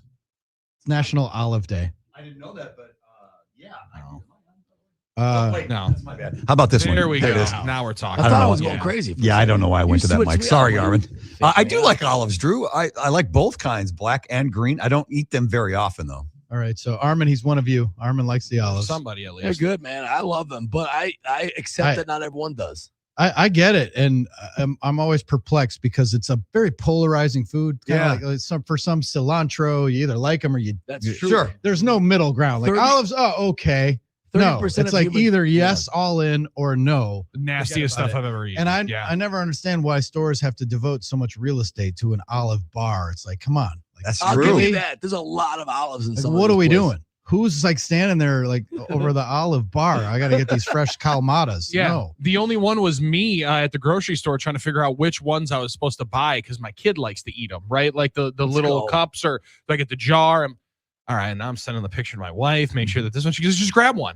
Well, that's a lot easier said than done. Yeah, there's only 50 kinds. There's a Lord lot. knows I'm going to grab the wrong ones, Okay. probably spiced. You can get the jalapeno ones, the big martini ones that are stuffed. I like the salt, so I like the green olives. That's what I'm with you. Put them on a Sam. pizza. Yeah. Oh, Yeah, because I like yes, pickles, yeah. obviously. So salty vinegar taste is what I enjoy. You like that. And our buddy Rob said black olives, the only pizza topping that my family can agree upon. Oh, boy. That's the weird. first thing I'm moving The off. only time I will tolerate any weird. black olives is in the taco dip, but sparingly, not just completely overwhelming it. I will scoop around just about every single olive too. But if you happen to get one incidentally, it's okay. Right, I'm not going to take it off the chip. As we and put it tell back in. Armen I've all the thought time, about it, olive skin makes good kin, though. That's right, baby. Olive skin makes good kid. Tell him again. Tell him again. Tell him baby. again. Tell him again. By the way, Dolph, I don't know when I add any pressure or anything, but our show today is international because friend of the program, Rich, is listening to us while drinking Guinness in Galway, Ireland. So shout out. Rich. I loved Galway. No, it rained. I guess it rains there a lot, but we were there 2 years ago and had a few pints sitting outside right on that main street in Galway. That's a cool little town, ancient town too. Yep. I was disappointed our trip ended there. That was as far north as we went because the Dolphin clan came from Sligo, which is another 90 minutes straight north of Galway. Wow, how about that? Yeah. It's cool to know the roots of your family like that, to know exactly where they came from and stuff. Yeah, well, we've had people in the family do that genealogy thing. Went all the way back to the 23andMe. late 1700s. It's pretty cool. Yeah, those were popular for a while. I haven't heard anyone doing it lately, but everyone was doing the 23andMe type thing, And I don't want to do that because I don't want to find out I'm actually not Irish at all. That would suck. That's fair. Rock you to your whole core of your beliefs. Mhm. Right. Rattle everything that you've once known about your proud life and everything that you planned on being able to say. Yeah, I the one time that I almost did, and then I went sorry and saw the price tag and said no chance. Was while my at the time girlfriend, now wife, and I were dating. Her mom's maiden name was Schmidt. Oh, so you're like Schmidt, and everyone's like, "Hey, why don't we make sure?" Just to make sure Let's just make sure here. All right, let's just make sure. I'm like, no, I'm a low T. All right, I got no T. That might be more of a problem for Game Day Men's Health. They might be able to help me out with that situation. I've But heard luckily, that- the naming was the more of the problem, I thought. with bloodlines. I've heard once you get 3 or 4 cousins away, you're fine, Billy. Well, you've been hanging out in Alabama a lot, huh? I don't know. Well, You're going to watch UWM play. Some people believe all Armenians are 51st cousins with each other, but I don't know about all that stuff. I don't know how you can possibly figure that out. But I suppose if you go way far and far and far and far enough back, talking about hundreds and hundreds of years, if your people exist for that long, then I suppose there's some sort of connection. Oh, I imagine there is. Yeah, it's almost impossible. You don't worry not about to it. have I don't that worry done. about those things. As long as the name Billy is, you cleared that up. You're good. The thing about that 23andMe and stuff, though, is I'm a big, this tells you how old I am. I'm a big Dateline guy on Friday night. More than not. Yes. With DNA matching and stuff, they go to those genealogy man. places to get the blood work done to see if there's a match or if it's a relative of somebody close that's a suspect. It's pretty fascinating stuff. So they were solving cold cases on 23andMe, is what you're saying? Kind of. Using the data, yeah. They are. That's it's awesome. No, not awesome for those facts. Not awesome for the body cam footage of the young lady that's about 45 years past the crime, and all of a sudden she's like, "Wait, what do you mean? I got to put my hands together here in front of you?" Okay, that's how those exactly classic. Dolph, you caught up in the wave of the Milwaukee Panthers run in the NCAA tournament. We're just talking about how someone gave a kick to the balls to the athletic department because they wear these really cool hats and gear like you can't buy it at this team store. Find them anywhere. I love the giant MKE uni and the Wisconsin hat. Yeah, that was really cool. That's with the M. Yeah, that's very cool. I got caught up. In fact, this morning I was digging through my closet, but I gave away my UWM golf shirt and my UWM t-shirt that I got for free at a game from Gruber several years ago. Okay, I was going to wear one. You caught one of the 3-point t-shirts? Yeah, I was looking forward to wearing that to work today. Who wants a t-shirt from Gruber Law Offices?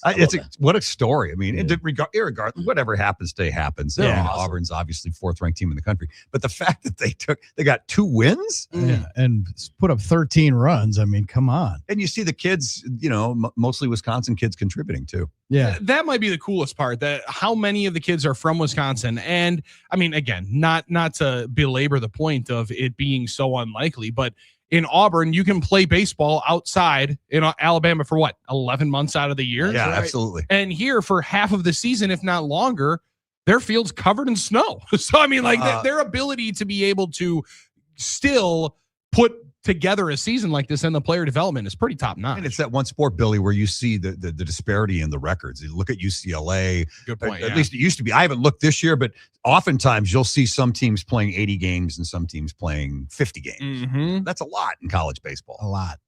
Absolutely a lot. Well, and you want to talk about the travel budget? Like if you're playing some of those games and trying to get some in down south, that's a heck of a sport to be playing. I played junior college baseball. We took one trip a year to someplace warm. We in 1 year we went out west to Arizona, New Mexico, Colorado. Ain't warm in Colorado, by the way, over Easter. I was going to say that's not a very warm spot. We had wind chills in the 20s.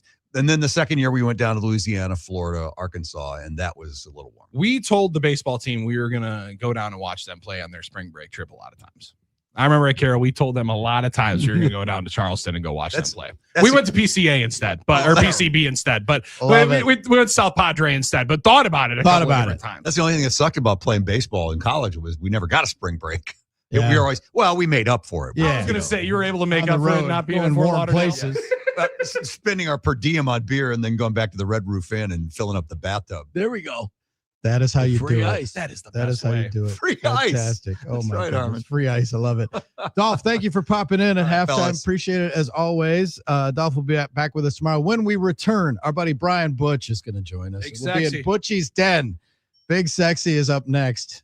Going to be good to catch up with him. He's got a lot cooking in the summer, a lot of camps, and a lot of fun coming his way, including a little golf thing that we're going to talk about. Brian Butch is next on the Huddle, Fox Sports Radio, Wisconsin.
Monday edition of the Huddle, Fox Sports Radio, Wisconsin, 920 Milwaukee, 1070 Madison. Oh, Madison. Who's bigger in Madison than Brian Butch? And that's not a size joke. I'm not making a size joke here. All about the prestige. Biggest guest we can have today on the NicoletLaw.com talking text line is our buddy El Oso himself, the polar bear, Brian Butch. Big Sexy, welcome to the Huddle, Butchie. Come on, Armen. Armen. What are we doing here, Armen? Give it to us again, Butch. Armen, I had the microphone with the slash through it. I was like, I'm ready to go, Armen.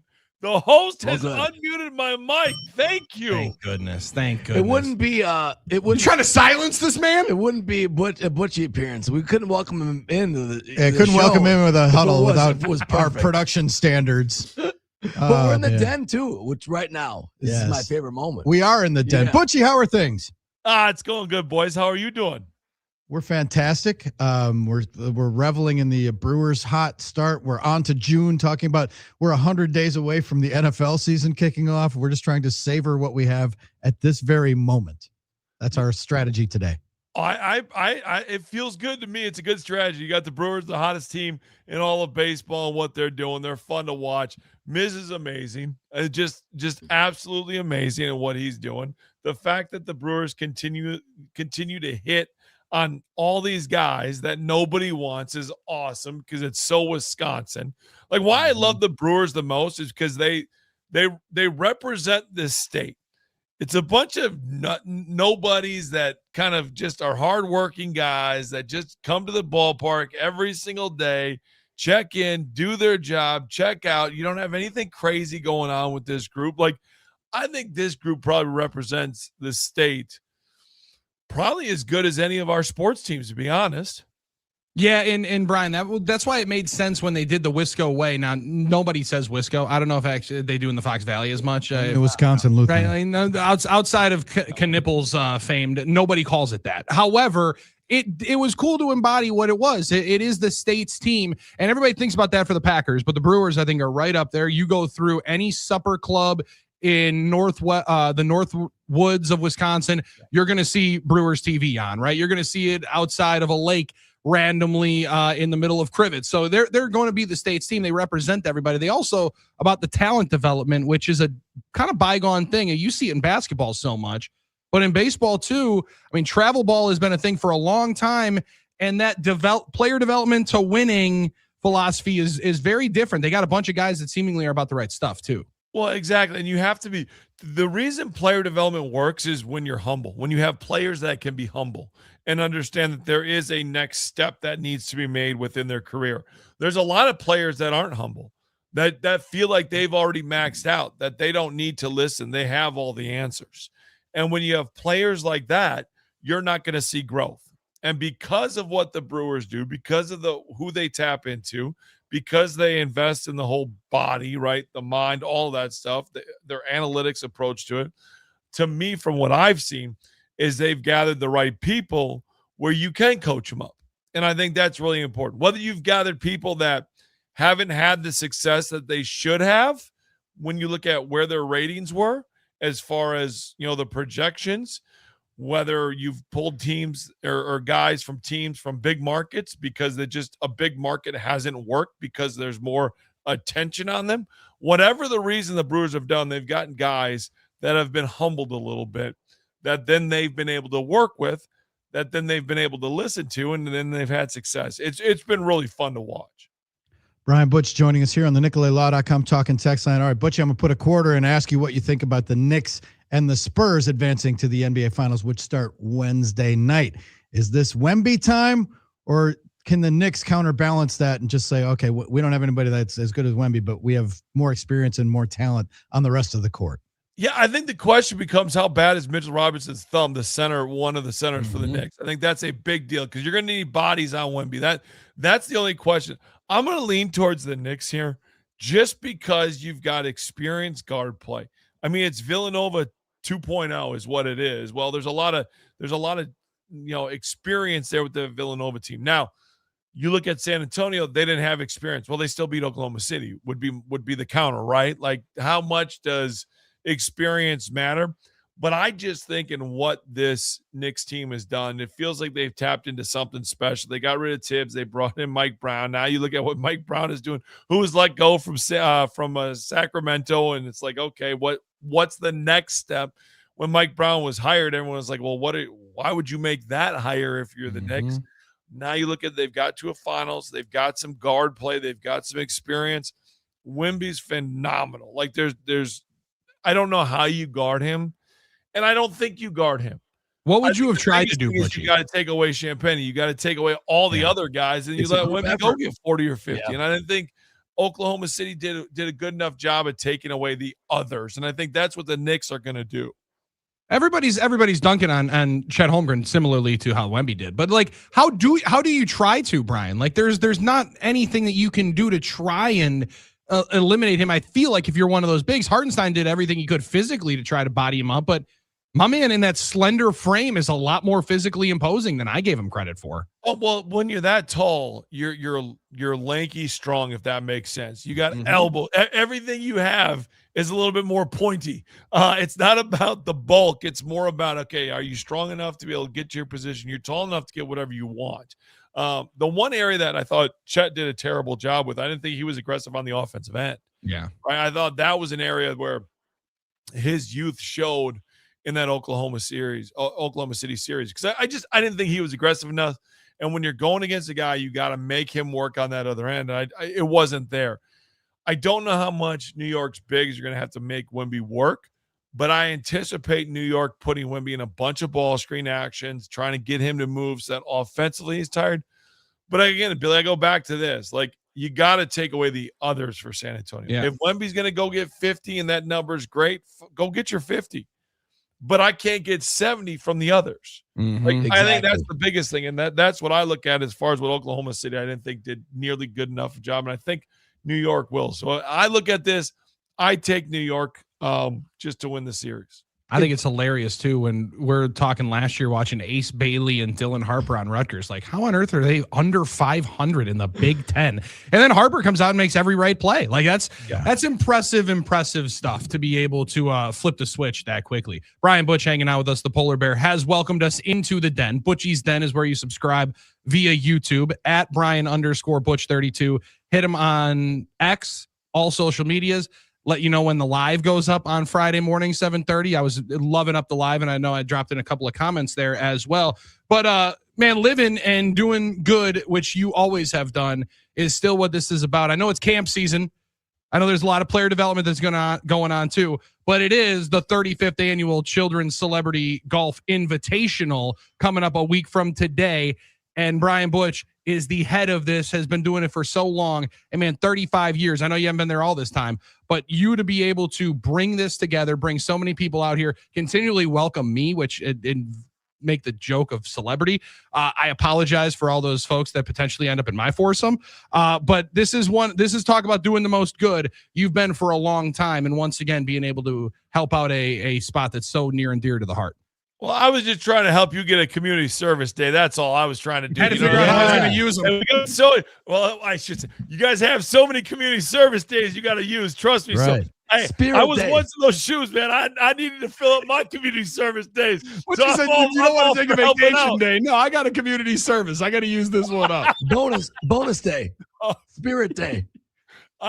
I appreciate it. No, it's next Monday. It's crazy how fast it happens, but it's here again. And obviously, Children's Hospital, a big part of our family. All three of our kids have had different tiers of need. Obviously, Blake having brain surgery last September, and I was at Coaches versus Cancer event with Coach Ryan on Friday night. And I when I say this, I mean this. We get to celebrate Blake on Thursday. It's his birthday. It'll be 6 this week. I saw that. Big birthday party, right? It was. Well, that was all my wife's decoration. We had one with the family, but he's 6. No, I can't believe it. We get to do that, and I use that word "get" because not every parent gets to bring their kid home from numerous things. And I had a chance to talk with a family who didn't get to bring their boy home Friday night. And it's one of those where you sit back and you realize because of the technology, because of the doctors, we get to do this. It's not given that you get to spend time with your kids, especially when they go through things like Blake did. Like that wasn't, we didn't know it, for sure if we were what was gonna happen when they wheel your son off in that hospital bed. That's a feeling no parent ever remember or will ever forget. But we get to do that because of doctors, because of medicine, because of the technology and all that stuff. And what happens is it all costs money. So the ability to be able to find ways to give doctors, to give research, to give everybody, to give us time. I'll say this Monday and I'll say it now, but the most valuable thing we have in this world is time, and we all want more of it. And with research and technology and the great doctors, we were able to get more time with Blake, and we're able to get more time with him. Like there's no value on that. And I think that's the biggest thing that I look at with some of these golf outings. And people ask, well, why is it Monday golf outing season in the state of Wisconsin? Because there's a lot of great charities out there that need money. So if you have a chance to do that, if you have a chance to make a donation to Children's Hospital, I know our family greatly appreciates it. But I know it's not just our family. Armen, you've had your little girl have things that like it's much bigger. And our story was brain cancer. But it doesn't matter if that's our story. Everybody has a story. And when it's your child, whether big, small, medium, everything is big. Like when it's your kid and you hand over your kid and say, please do this procedure, please do this surgery, please help, or please figure out why the medicine we're on isn't working, whatever that might, please help with the physical therapy, please help with the occupational therapy. Whenever you hand your child off to somebody in the medical field to say, please help the situation we're having, all of those are big deals. All of them are. And that's, obviously one of the reasons that I got involved with the Children's Hospital was because it was so close, but all the money raised goes to help in all of those areas. It's not just one thing. And that's why it's so important to be able to continue to do that. And I appreciate you bringing it up, Billy, because it's something that we've done to raise money. Last year, we raised over $200,000. This year, the goal is $215,000, and hopefully we get that. Well, and I'm going to bring the tissues for that intro, because you always get me standing out there after I finally find the cart as to where they've put the worst clubs in the entire Butamore Country Club. And I finally find that cart, and then Butchie hits it right through the eyes, man. It's incredible. How can people help out, though, who aren't going to be at the event on Monday? Yeah, so the biggest thing is we've got the Children's Hospital. If you go to childrenshospital.com and then we'll scroll down, we've got the link. I'm going to put it on my social media as well. Billy, I'm going to send you guys the links at Monday. You guys can talk about it a little bit as well. We're still maneuvering that. We've had a little change in the leadership there. So we're finalizing all of the donation links to make that happen. But right now, the biggest thing is if you go to Children's Hospital, .com, go to that, click on events, and then you can get to the Appleton Children's Hospital golf outing, and then check my socials, Brian_Butch 32 for all of those. Very cool. Butchie, thanks for getting up early. Thanks for hanging out with us. Best of luck with the event on Monday, a week from today. Hey, I appreciate it, guys. Thanks for entertaining Wisconsin. I appreciate you, boys. Bet. Thanks, brother.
I'm Doug Russell. The calendar has turned to June. Hopefully that won't cool off the hottest team and the hottest pitcher in all of baseball. Offensively, Sunday, the Brewers didn't have much, but they did have this. Fly ball left field. Back at the wall and gone for Bowers. 2-0 Brewers on Bowers' 9th of the year. Jeff Levering on Brewers TV with the call. That was all they needed because Miz was unhittable again. Jacob Misiorowski, 7 innings of 3 hits, shutout ball, struck out 8, didn't walk anybody. The Brewers beating the Astros 2-0 to take 2 out of 3 in the series. In May, Misiorowski 5-0 with a 0.23 ERA. He allowed just 14 hits and 6 walks against 57 strikeouts and 6 starts. The Brewers back home for the start of a 4-game series with the Giants starting tonight. Shane Drowan will pitch against Landon Rope. Game time is set for 6:40. The final hour of the Huddle starts now. I'm Doug Russell on Fox Sports Radio, Wisconsin. Good morning, Wisconsin, and welcome to the Huddle. I'm all for someone huddling if you have something to say. It's time to wake up and talk about the teams you love. Everybody wake up! Everybody wake with the guys you love. It's just about getting the group together. I need you, you need me today. Let's keep touching each other. Let's make sure we feel each other. Let's make sure we smell each other's breath. Watch us on YouTube, Facebook, and X. You need 15 or 20 huddles to correlate with the number of cameras. Take the cameras off the field, then there'll be no huddles. Now gather around because it's time to huddle up. West left slot, 323 wide stick on 1. Ready, Biller for blitz. If it looks like man coverage, I'll check. I'll go 200 hit. You got to cut and crack. Now cut and crack. Red, right, 18 Bob on 1. Ready, cut him and crack. If you look at this play, what we're trying to get is a seal here and a seal here and try to run this play in the alley. We got exactly what we got to do. All right? That's all the good boy got to do. Let's go out and kick the tail. All right? 1, 2, 3. Keep doing what you're doing. Sit down now, and make the play. Be right, all the way outside. Wide, left, fake, 396 bag, B hand, C puck. Is that long enough for you? I want you to be proud of your profession. It's a great profession. Go out there and play this ball game like I know you can play it. With Drew Olson, Mythical, legendary figure. Bill Schmid, Oh, my God. This man's been out all night. and Armen Sarian. This is it. Don't get scared now. Says, we ready? Fox Sports Radio Wisconsin is on the air. Dominating a Monday in the good land. It's the Huddle, Fox Sports Radio Wisconsin. Drew, Billy, and Armen bringing it to you as we do. It's Monday in the good land. Hunter Baumgardt's going to join us momentarily. We're taking your game balls and kicks of the balls. NicoletLaw.com talking text line 877-794-1973. But first, time for a little who's hot, who's not update brought to us by Donovan Jorgensen Heating and Cooling. Billy, who's hot? Well, for the Milwaukee Brewers, the month of May is now over, so we can look through the entire splits and all of the numbers that everybody had through the month of May, and the pitching side is pretty insane when you count in what one Jacob Misiorowski went through. And pair that with Kyle Harrison at the top of the order, how is it going to be better? Both made themselves, they had a combined 11 starts, 6 for Miz, 5 for Harrison, as the numbers finish up for Jacob Misiorowski. 38 1/3 innings pitched in the month of May, 14 hits given up, just 1 lone earned run, 57 Ks, a 13.4 K per 9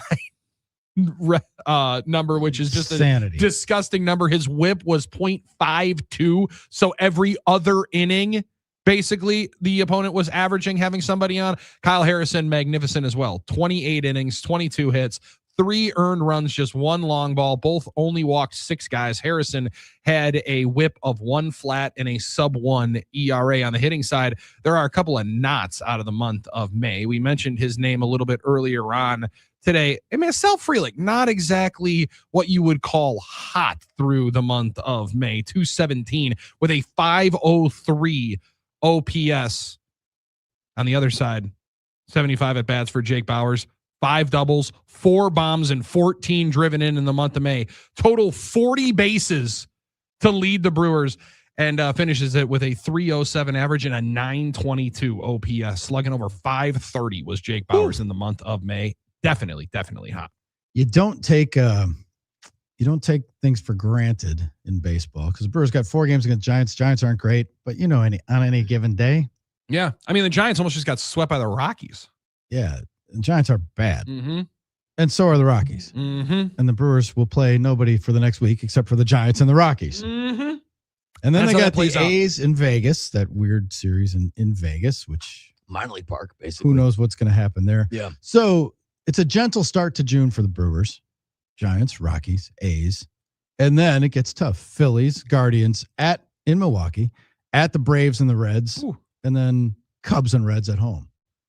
So there's the back end. So enjoy the first week here of lesser opponents because it's going to get tougher. Well, in the month of May, they've played a bunch of teams that have some of the best records in baseball. The only non-500 club that the Brewers ended up playing, because now the Washington Nationals are 2 games over 500. They ended up winning 2 of 3 against the Nats to start the month. They had that 2-game series that was supposed to be a 3-gamer against the Cardinals that they split against. Yankees, one of the best teams in baseball. San Diego, one of the best teams in baseball. Minnesota, yikes. However, just do what you're supposed to do in 2 or 3.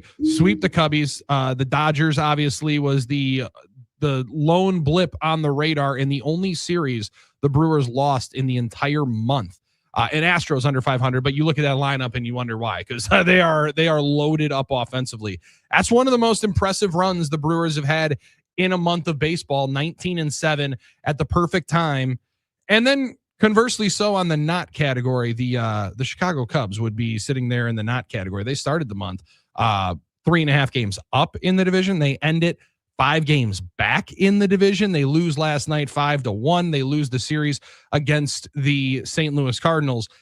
Although PCA did find himself a redemption moment when he hit a home run into the tarps off section at Busch Stadium and gave the little towel wave celebration. That was probably the highlight of the month of May for the Chicago Cubs, who sit there right there in the meat of the NL Central. 5 games back of the Brewers, 4.5 back are the St. Louis Cardinals. Yeah, the other one, Brandon Sproat, not in a team full of bright spots. He struggled on Saturday night. Pat Murphy said we're not going to, tolerate too many duds like this. So maybe that's one. Which is a heck of a difference after a couple of weeks ago, him saying like, no, this guy's going to be a big-time pitcher.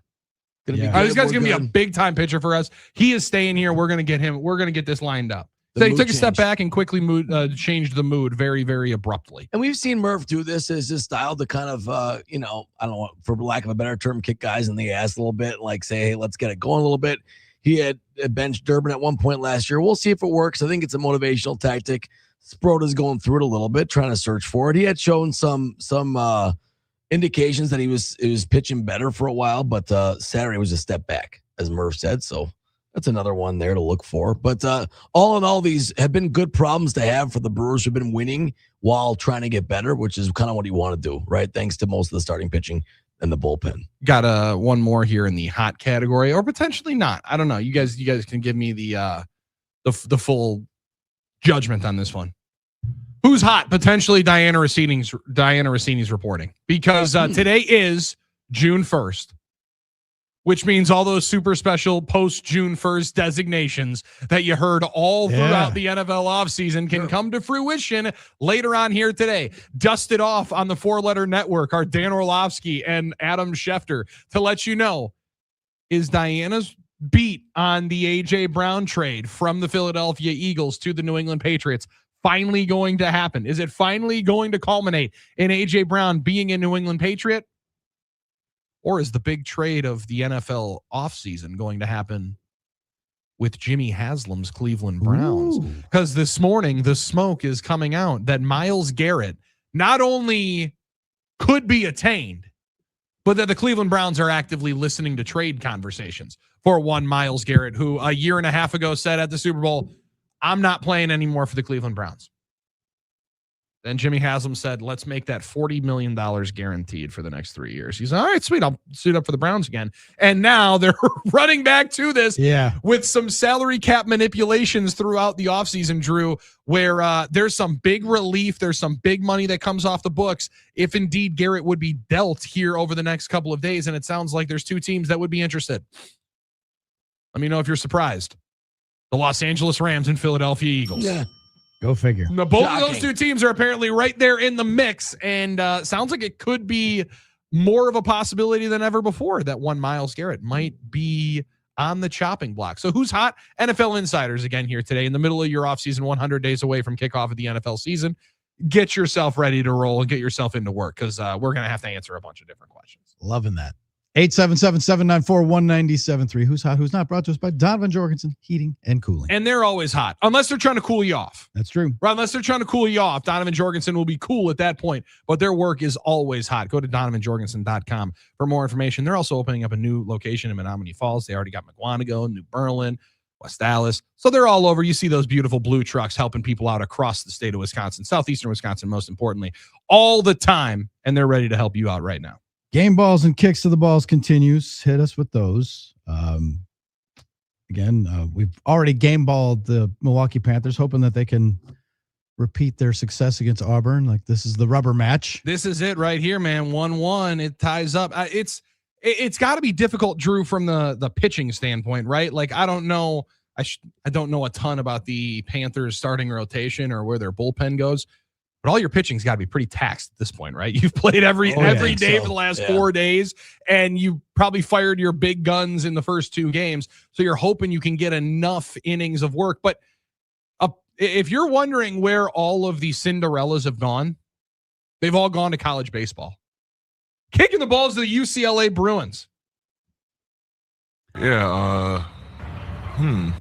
Got bounced out of their own regional by St. Mary's yesterday. Just the second team as the nation's #1 overall seed to get eliminated before the regional is over. And that team that they now share that with was last year's Vanderbilt Commodores. So back-to-back seasons, the #1 overall seed hasn't even made it out of the regional play. And I don't know if Smiles Bruins fandom rolls into college baseball, but that's a tough weekend there. Tough L for the Bruins. I've seen some say that this is truly the last, Cinderella stories, a tournament left in sports is the NCAA baseball tournament. And you're seeing some of it right here because of the variance we see in baseball in general and the elimination nature of this tournament. So, yeah, that's a big upset right there. Shall we provide a game ball for Morocco Brown, the new general manager of the Wisconsin football program? How about that? Marcus Sedbury had that job, and then he's the interim AD. And then, like, what if they hire an AD and it's not Marcus Sedbury? Can he, like, oh, sorry, your chair is filled? That's a great question, Drew. I hadn't really thought about that. What if they go another direction? And then hello, I'm over here. Can I still get this job back? Am I still hanging out here? Maybe he's in the boardroom now permanently. Well, and I also wonder, as Morocco Brown most recently was the chief personnel officer, chief personnel coordinator, director. With the Indianapolis Colts. Chris Ballard is on the board or on the committee, the hiring committee for the new athletic director. He's the Colts general manager, former Badger linebacker. So I like there's a number of different parallels that you could draw there.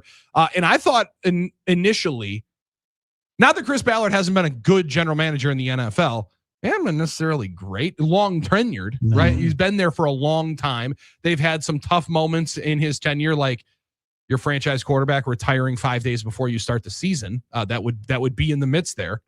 But he's been in that job for a long time. They haven't necessarily broken through. And I wondered if he was going to be one of the candidates for the athletic director job. He's on the hiring committee. That would probably lend himself to not.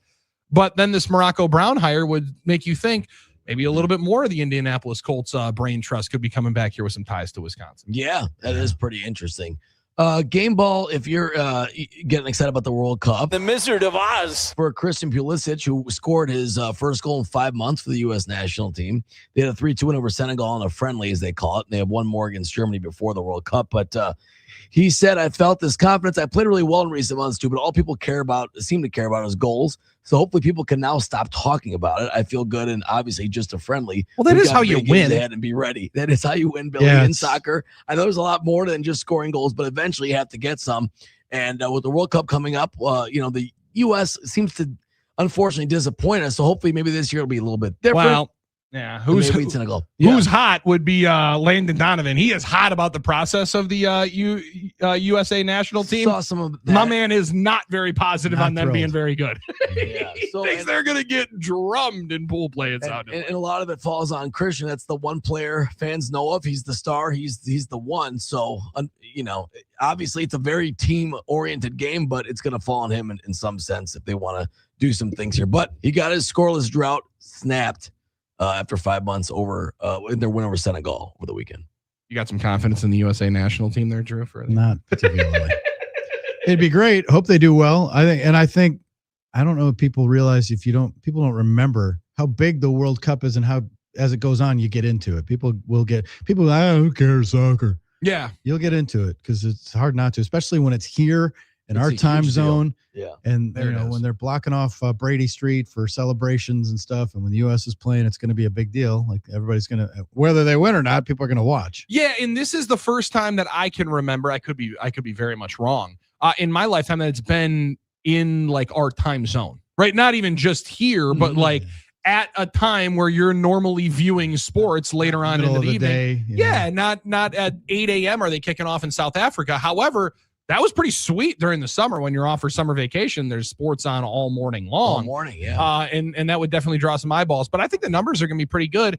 And then hopefully it's all competitive and hopefully it's fun. And yeah, we can enjoy all the other teams because I don't anticipate the USA being very competitive in this. But I hope I'm wrong. Our friends, I really hope our I'm friends wrong. at Pato are getting ready for a lot of action. All set. The sports book's going to be. It is going to be live. They got a sweet deal going on starting up, I believe, next Monday. We're going to talk to our friend Luis from Potawatomi Sportsbook coming up later on in the week. But they got a sweet way of you being able to get a Potawatomi Sportsbook scarf, which is big, the official kit of soccer. Yes. Right? Like if you rock around with a Potawatomi Sportsbook soccer scarf, people are going to know that you're about that stuff. You're about it. You're serious. You know what it's like. That's the flag. That's the gear. You got to have the scarf, man. That's the way it goes. But I will. I got to start digging in on figuring out who I'm going to be cheering for in the football championship. Well, because I want to find some team that actually has a chance to win this thing and too. get you some good odds, obviously. And Yeah, I'm not going for the heavy favorite. Sure. I understand that. I just lost that with your stupid sinner guy last weekend. Sorry about that. I can't help the weather and the cramps. He's got to figure that thing out. Well, he's got to eat a damn banana. That was a big L. That was a huge upset. Play with an IV in for crying out loud. What are we doing here? I have no defense for that. I really don't. By the way, the U.S. is in Group D in the World Cup. USA, Paraguay, Australia, Turkey in that group. And yeah, all right, no heavy hitters sounding in there. I don't think so. Paraguay might be, but I don't think so. I think we should be able to move through that. Paraguay had the young lady a couple of World Cups ago that, if I remember correctly, got very famous on the screen. Yeah, I think you might be right about that, Billy. I think you remembered that. That's good. They had a big event there for the Champions League final over the weekend on Saturday at Potawatomi. That was a big deal. Mhm. PSG, Oh, totally, yeah. Paris Saint-Germain took down Arsenal. And that was a huge event in international football. Apparently, it was a good game too. Huge game, yep. Came down to penalty kicks. Early goal for Arsenal, and then PSG tied it with a PK, and then they ended up winning it. So, yeah, crazy one. Obviously, a lot of interest there, and a good kind of appetizer here for the World Cup. And Giannis was there too. Giannis was there, going out, kicking the pill around a little bit. Saw him take a nice little passive aggressive shot at Damian Lillard He did. online. I don't think he realized he subbed Damian. But he did by saying, because someone said Damian was, resting, and Giannis, he's like, I just like to play wherever I am. I don't take my stuff for granted. I don't take anything for granted. So Giannis is sort of on that sort of PR tour, in my opinion, still. I don't know. PR tour. He's just living his life. He's hanging out, That's man. right. He's just living his life, going to the zoo, posting about it, doing his thing, hanging out. Good stuff. Having some fun. That's the right way of going about it. Going to one of these matches is going to be a heck of a time. Bet the house on Germany in the World Cup. Dabbler, I thought they always lose in the World Cup, or is that England? England always loses. Germany won a few cycles, but the thing is, Dobler's also a fan, I think. So you can't really. But you know what? Dobler's my most connected soccer fan. That's absolutely true. true. So my buddy Jake, who I have the privilege of being his best man in his wedding later on this year, I'm very Pretty excited awesome. about. Congrats, Billy. By the way, I get to go and do one of Armen Zarian's favorite things coming up in a couple of weeks. We're at the Tux. And get that Tux Let's round go. ready. Men's warehouse season. But he's a huge Arsenal fan, and so I heard all about the loss, and I'm like, man, that sounds awful. That sounds tough. That sounds like, I don't know, blowing a 21-3 lead in a playoff game. But I wouldn't know anything about what that would feel like. So you start to try to put yourself into that frame. I want to find somebody that I can root alongside for the soccer. Yeah, it's more fun to be in a group experience, Because Nags has been trying to help me out with the soccer on the Carry the G podcast. But, I mean, he is as broken up as anybody is.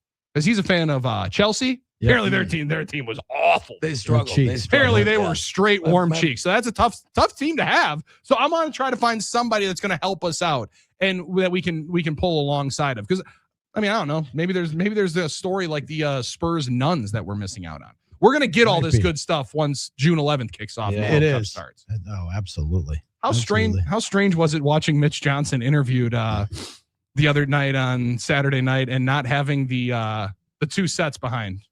It was a little less unnerving. It was a little strange. I mean, every single time I've seen Mitch Johnson at home, there's just been two things happening right behind him. It's hard to keep your eyes away from. What up, Charles? Yeah, absolutely. Billy, really quick, is this your first best man speech you're going to be giving? I can't remember if you did it before. Yes, this will be the first one. Yes. So I wanted to give another game ball. The Wizard of Oz. My one and only time I was the best man was for one of my. You giving yourself a game ball? No, it's not. Okay, it's not. I just wanted to make sure. I just want to set this up for my best friends who had. You guys know them. This weekend I had the Marquette reunion, but kind of the crown jewel of the weekend was there was a party for one of my best friends, Lieutenant Joe Krukar. He's Let's go, Joe. After 20 years of service, honorably discharged from his distinguished service from the United States Navy. Congratulations to my friend Joe, who's always been went to Greenfield with me, went to high school. We were roommates a freshman year in college at Marquette. He's always been dedicated to his craft. His dream was to become a fighter pilot, and he served in the United States Navy as a fighter pilot for 20 years. At a glance here, 3 years of flight school. He flew the F-18. 2,100 flight hours, 401 traps. That's when you land on a carrier. Sure. A trap. 3 deployments, including Operation Enduring Freedom, South China Sea. 2 air medals. A season on the Navy Tactical Demonstration Team. 3 air shows. And honorably discharged now after 20 years. He's officially retired from service to the United States Navy. I mean, he's a civilian now, so he's still got to work. But he's still, 20 years of service, dedication to the country, Lieutenant to the Joe? public. You've given us our perfect Electric superhero of the day. And he also did fly over at Lambeau once. So he's had an amazing career. Epic. Let me tell you something. That is, when you talk about coolest jobs in the world, I think being a Navy pilot, and we've all seen Top Gun and all that, one of the most amazing displays of skill, mental fortitude, ability that you'll ever have. It blew my mind, everything he always did. Yeah. So That's amazing. Congratulations, Joe. And he's still serving the public as a civilian. Now he's flying planes for UPS. So getting those packages around. Oh, all over the sweet. country. Okay. Yeah. All right. So I love that. congrats to my good friend Joe. We had a nice party over the weekend to honor him. Well, I'm And, glad you good celebrated service. him, and now we can celebrate him now as the superhero of the day with Current Electric. Our favorite superheroes are the Current Electric superheroes. But I think their favorite superheroes are the superheroes like Lieutenant Joe, who are serving the United States military all around the world. However, the Current Electric superheroes are servicing you right here. They can help you out with any of your electrical needs, general electrical repairs to a Current Electric standby generator, lighting installation, EV chargers. They've got it all. And ask them about Drew, because this is maybe an important thing. Not for the condos. However, for these sweet houses that are rolling around right now. Oh, yeah. Ask them about how your roof can start making you some money, because solar energy is a real deal, and Current Electric can help you put some cash back in your pocket and make your house work for you. That's why they're our favorite superheroes. Current Electric. Go to callcurrent.com. Callcurrent.com. When we want to get current on the Milwaukee Brewers, we call Hunter Baumgardt. That's right. Big lead segue. Big league. Hunter segue. Baumgardt is going to Let's join ride. us next to talk Brewers. He's brought to us by Import Minded. Stay tuned. We've got some Summerfest tickets to give away. Starting to think about Summerfest because we're in that month. Yes, I was just looking at the lineup, figuring out the nights I'm going. Summerfest tickets to give away, and we'll tell you about something cool that the Admirals have going as well. Don't go anywhere. Where else would you rather be on a Monday morning in the good land? You're in the Huddle, Fox Sports Radio, Wisconsin.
Rolling through a Monday in the good land, Drew, Billy, and Armen. It's the Huddle, Fox Sports Radio, Wisconsin, 920 Milwaukee, 1070 Madison, everywhere on the iHeart app, streaming live, Facebook, X, and YouTube for you early risers. Joining us now, he's an early riser. He's following the Brewers. He's already up looking for more numbers on the Miz. It's our buddy Hunter Baumgardt IV joins us on the NicoletLaw.com talk and text line. Good morning, Hunter. Good morning. I feel like there's always more numbers to find when you talk about what Miz is doing right now. Unprecedented month of May for him, one of the best months that we've ever seen from a Brewers starter.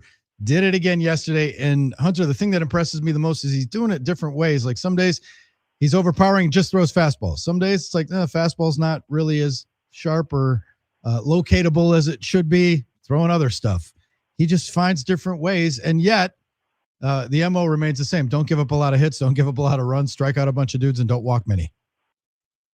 Right, and that's going to win you a lot of ball games. And as Pat Murphy has said this year, like he's turning into a pitcher. He's not just overpowering you with 103. Like, of course, he is overpowering you with 103 at times, and all of those pitches over 100 miles an hour. But at the end of the day, he's also being able to pitch, like you said. And if the the velocity's been there for pretty much every start this season, but even if it's not, you trust that he can do it in other ways, like you mentioned. And I just that is the maturity of Jacob Misiorowski this year that maybe you hoped to see, but didn't know if it would come this quick. I mean, he came up in mid-June of last year, so we're not even a calendar year into his major league career, and you think of how much he's grown since that first outing. And yes, he was dominant. I mean, against the Cardinals and Twins, didn't give up, any hits until whatever 13th, 14th inning of his major league career, and obviously he was dominant at times last year against the Dodgers and other teams. But this is a different level where it's just he is able to navigate anything. And last year he would hit bumps in the road if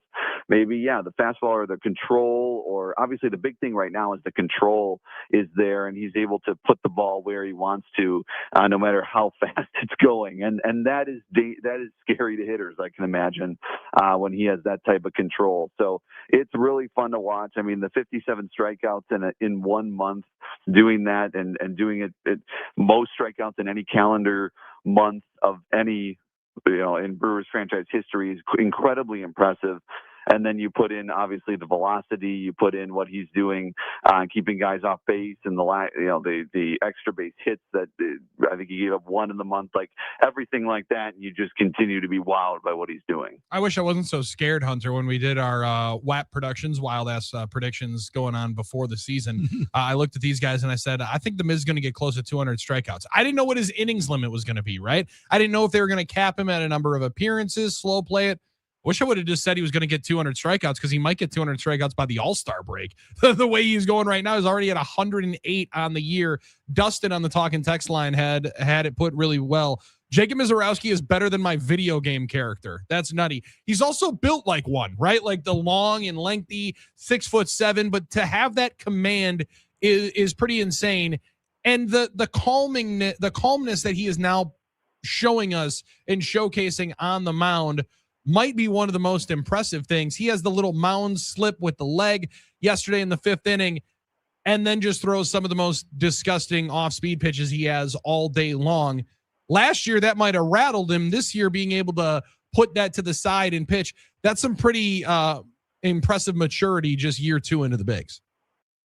For sure. I mean, I think it was the Padres game this year where he said he didn't have his best stuff and he still was dominant. And those types of outings give you confidence for a time like that, where you maybe don't have your best stuff, or maybe the mound's not great like it has been in a couple of different starts this season when they've been on the road, and he's been able to battle and still just throw 7 shutout innings like he did yesterday. I mean, that, like you said, that is the confidence, that's the poise. That's what we've also seen from Kyle Harrison. I think the poise has been really impressive from him as well. And Misiorowski it's just kind of whole hum. I mean, when he talks to reporters yesterday, it's like, how would you grade your May? It's pretty good. Like, it's like, whatever they bring up any record that that's decent. He's just whole hum about it. And it's just, and look, I mean, he's kind of that aw shucks, ho hum, kind of guy when he's talking to the media. He's also a really big competitor when he's out there on the mound. And you see it obviously with the emotion, and I love that side of him because you wouldn't necessarily think that type of emotion would come out of him necessarily if you just were watching him pitch for the first time. But you love that he does that and picks his spots for it. I think he picks his spots maybe even a little bit more now than he did a year ago. And I think that's part of the maturing process too. So yeah, all things considered, that guy is every time. I mean, every single time that guy pitches, and it's so unfortunate that he's missing this homestand. He's going to be like the one pitcher that misses this homestand, this 4-gamer against the Giants. But every time this guy pitches, it's like, get to your TV, get however, if you have to stream it on your phone, because you just don't know what next record this guy's going to break. Talking to Hunter Baumgardt here. He's brought to us by Import Minded, the experts, 27th Street, just north of 894.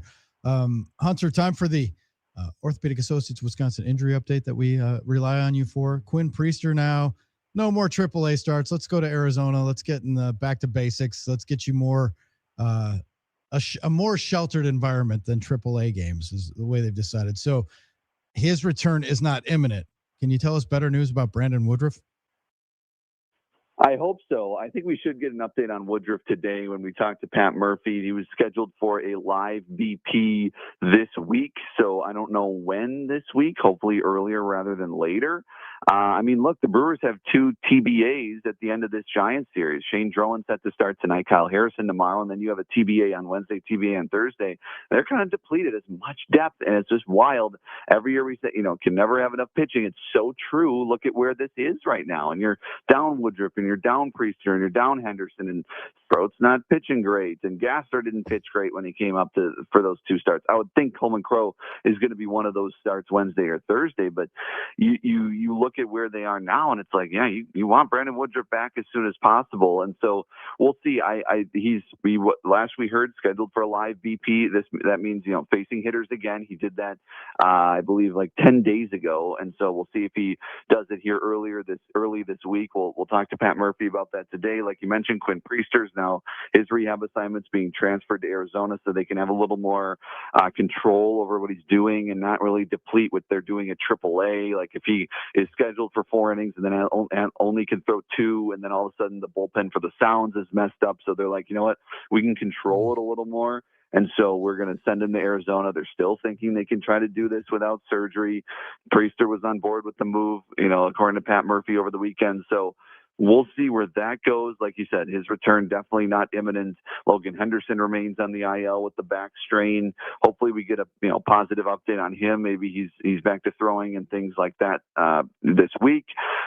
Good. Rob Z is back. Rob Zastryzny joined the team yesterday after missing the first 2 months of the season. Jared Koenig's on his rehab assignment for the Nashville Sounds now.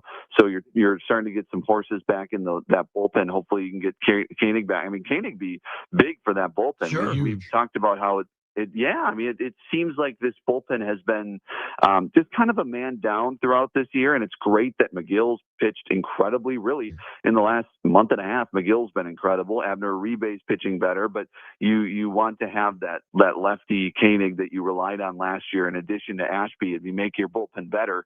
So hopefully he's back. I don't know, maybe a week or 2 away here. Well, you're not seeing us today, but you missed Hunter, you missed Billy rolling his eyes when we talk about the Nashville bullpen. I'm sorry. I apologize. Maybe it's a good thing that I'm not running this club. I couldn't give a rat's ass about the Sounds bullpen, how it's sitting here in June, as long as it's helping the big league club. Oh, the Preds didn't care about the Admirals' first line when they took the that's what I'm saying. I'm sorry. I don't care.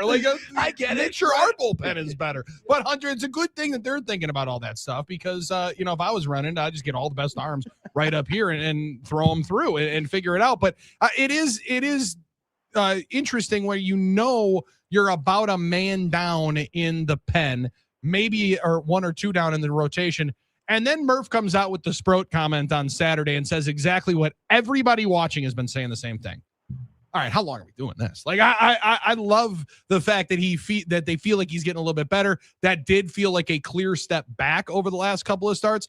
What do you think the longevity of Sproat in the rotation is? Do you think he's making this next start? Do you think they go for a little bit more seasoning down in the minors like they sent the chorizo down for a number of years ago? What do you think that the next play for the mustache number 23 Brandon Sproat is?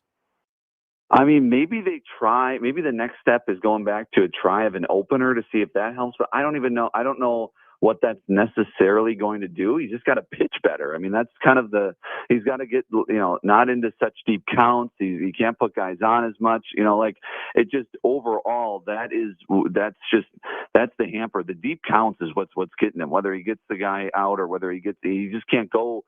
He's got to get through 5 innings, really. That's kind of the goal right now. And so it's tough because obviously you need pitchers at the major league level. And because of how beat up they are, what would be your other option? I guess it'd probably be Robert Gasser at some point, but I don't know after his couple starts if you're any better off there. When as Pat Murphy has said, like when he's good, like he's really good and has a chance to be really good. But I don't know if that development is quite there yet.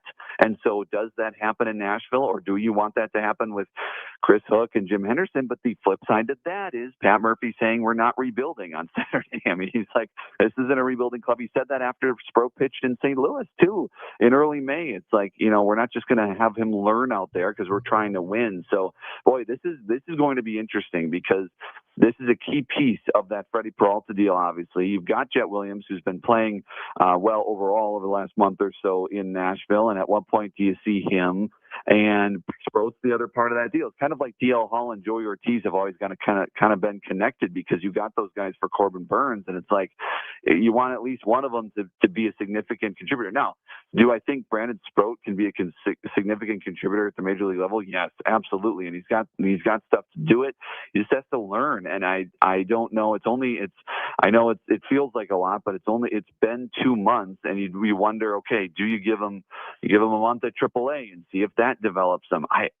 They're in a tough spot. Number one, because they need him. Like if Woodruff was healthy, if Priester was healthy, if Henderson, if they had their full complement, I wonder if they would even more consider sending him to AAA. But right now, I just think you kind of have to roll with them, and then maybe you say, okay, we're going to piggyback him with a Chad Patrick, or we're going to somehow do an opener or do something else that maybe could work a little better in the meantime while you have to throw this guy out there and see if he can get better, and maybe that helps. We'll see. They're in a tough spot with him. Unfair to ask this on the way out. We got like a minute left, but Hunter, for as much as people are obsessing about the left side of the infield and the lack of production from Rengifo and Joey Ortiz, they're kind of ignoring Sal Frelick went from competing for a batting title to what happened to Sal Frelick. Mm-hmm. Now I made a lot of comments. I made jokes about him using a Nerf bat and being the king of soft contact. And then he kind of shut me up last year. He and Caleb Durbin both. And now they're in the discussion of the worst, least productive hitters in the major leagues are Caleb Durbin and Sal Frelick. Where are you with Sal Frelick? Where are the Brewers with Sal Frelick? How much rope does he get before he has to take a little powder, a little go find yourself, go find your stroke? Yeah, I would think he's going to get a pretty long leash, not only because Pat Murphy loves the guy, but I also think I don't know. His defense is very valuable. It's like it's the Joey Ortiz discussion again, I feel like, because his defense is really good. And the way he closes on balls, I mean, there is last homestand, I was really noticing it with Garrett Mitchell and also with Sal Frelick, like some balls in the gap that I'm like, oh, that's going to get down. And his closing speed is phenomenal. It's like, it's just seeing it the eye test. I mean, I haven't dug into the defensive numbers as deep as maybe they go, but I also just can see it, watching him play.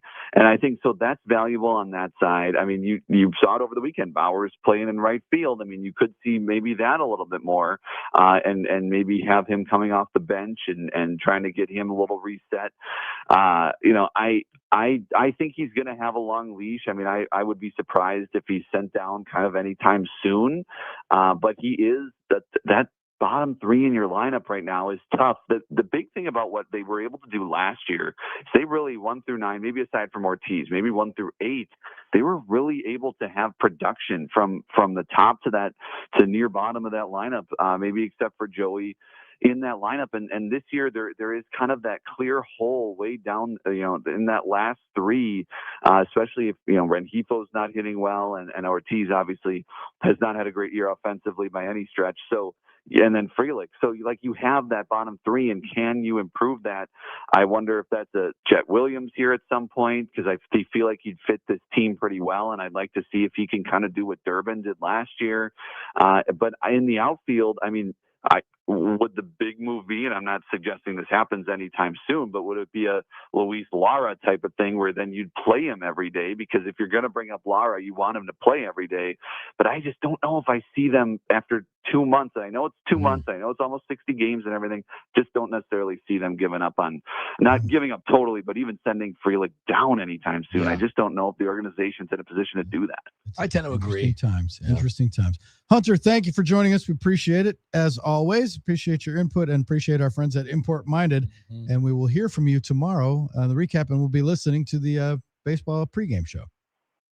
Yes, 5:30 this evening on Fox Sports 920 in Milwaukee, and all of our socials, getting you set for Brewers and Giants. Thanks, guys. All right. Hunter Baumgardt on the phone today, not streaming us. The next thing on the calendar now that we're into June is Father's Day. It's coming up quickly. We're all going to be celebrating and luxuriating. And Iron Jock's got some great bundle deals. Check them out at ironjoc.com. Performance t-shirt, low-cut socks, $35. Polo and a cap for $65, or the all-new lightweight hoodie that everybody's talking about, and joggers for $100. A whole outfit for dad. Make him look cool. Now through June 21st, check out the bundles at ironjoc.com.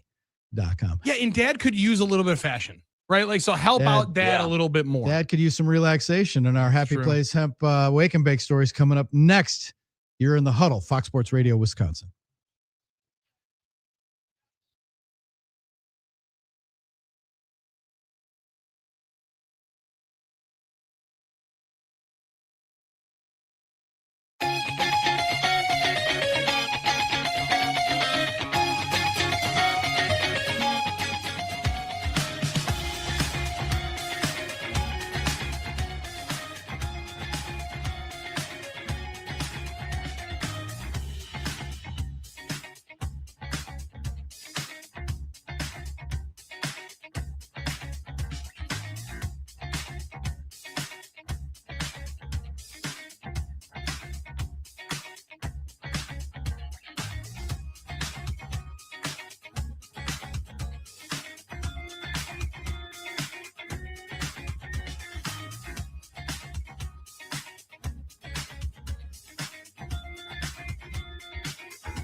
Drew, Billy, and Armen closing ceremonies upon us already. Time flies when you're having a good time. We mentioned the Iron Jock bundles for Father's Day at ironjoc.com. Our pals with the Milwaukee Admirals also have a bundle for Father's Day. For $49, you can get Dad 2 ticket vouchers for a regular season home game, October, November, or December, plus your choice of an Admirals hat. And the best part about that is, let's be honest, you get the tickets and Dad's probably bringing you. That's you would right. think. So again, like a good time to be able to go do something with Dad. Or also, if you want to go to an Admirals game, be like, Pops, here we go. This is an awesome way for us to do it. And then he's probably buying beer too when you're there, right? So you got to think levels to this, that there's going to be some good kickbacks for you. Pick those up at the Admirals office or buy them at MilwaukeeAdmirals.com. The cutoff for shipping before Father's Day is June 11th. So get that in the works already and take care of Pops on Father's Day with our friends from the Admirals. Shout out to the Admirals for having their garage sale over the weekend. Sweet as well. stuff. Yeah.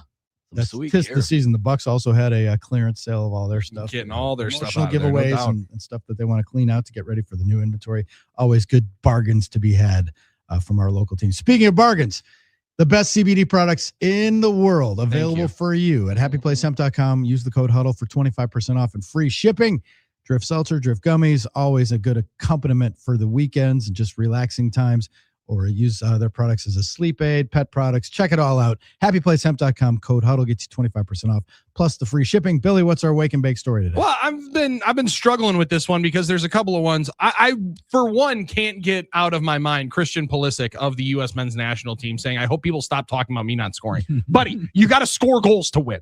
You got to score goals to win. That is why we're talking about it, because it might be the most important part of the game. But the real one comes from Tampa, Florida, guys. Tropicana Field is back after missing all of last year after the hurricane repairs. Tropicana Field is back. It is buzzing, and they have a sweet, nice little left field loft that or wall that is a little bit shortened, probably about a 4-foot wall. Right behind that is a pretty impressive buffet. And Jose Siri yesterday for the Los Angeles Angels of Anaheim, who play in Orange County, saved the bacon, quite literally, as he went and robbed a grand slam right in front of these patrons at the Trop. He robs the home run from going right in Armen's ordinary chili on this buffet. Oh, wow. I mean, he is about to just wreck this buffet table. He snags the home run right over, saved all the chicken fingers, all the little minis, and all the chili right there from blowing up in the 4th inning when they were supposed to get that buffet through 2 hours after first pitch. They were going to get robbed of value. Jose Siri said no can do so. Nicely done. All right. Caller number 5 right now, 877-794-1973 wins a 4-pack of Summerfest tickets. We'll be giving those away throughout the week. Stay tuned here. We'll see you again tomorrow at 5 a.m. Thanks for hanging out in the huddle. Go Panthers. Peace.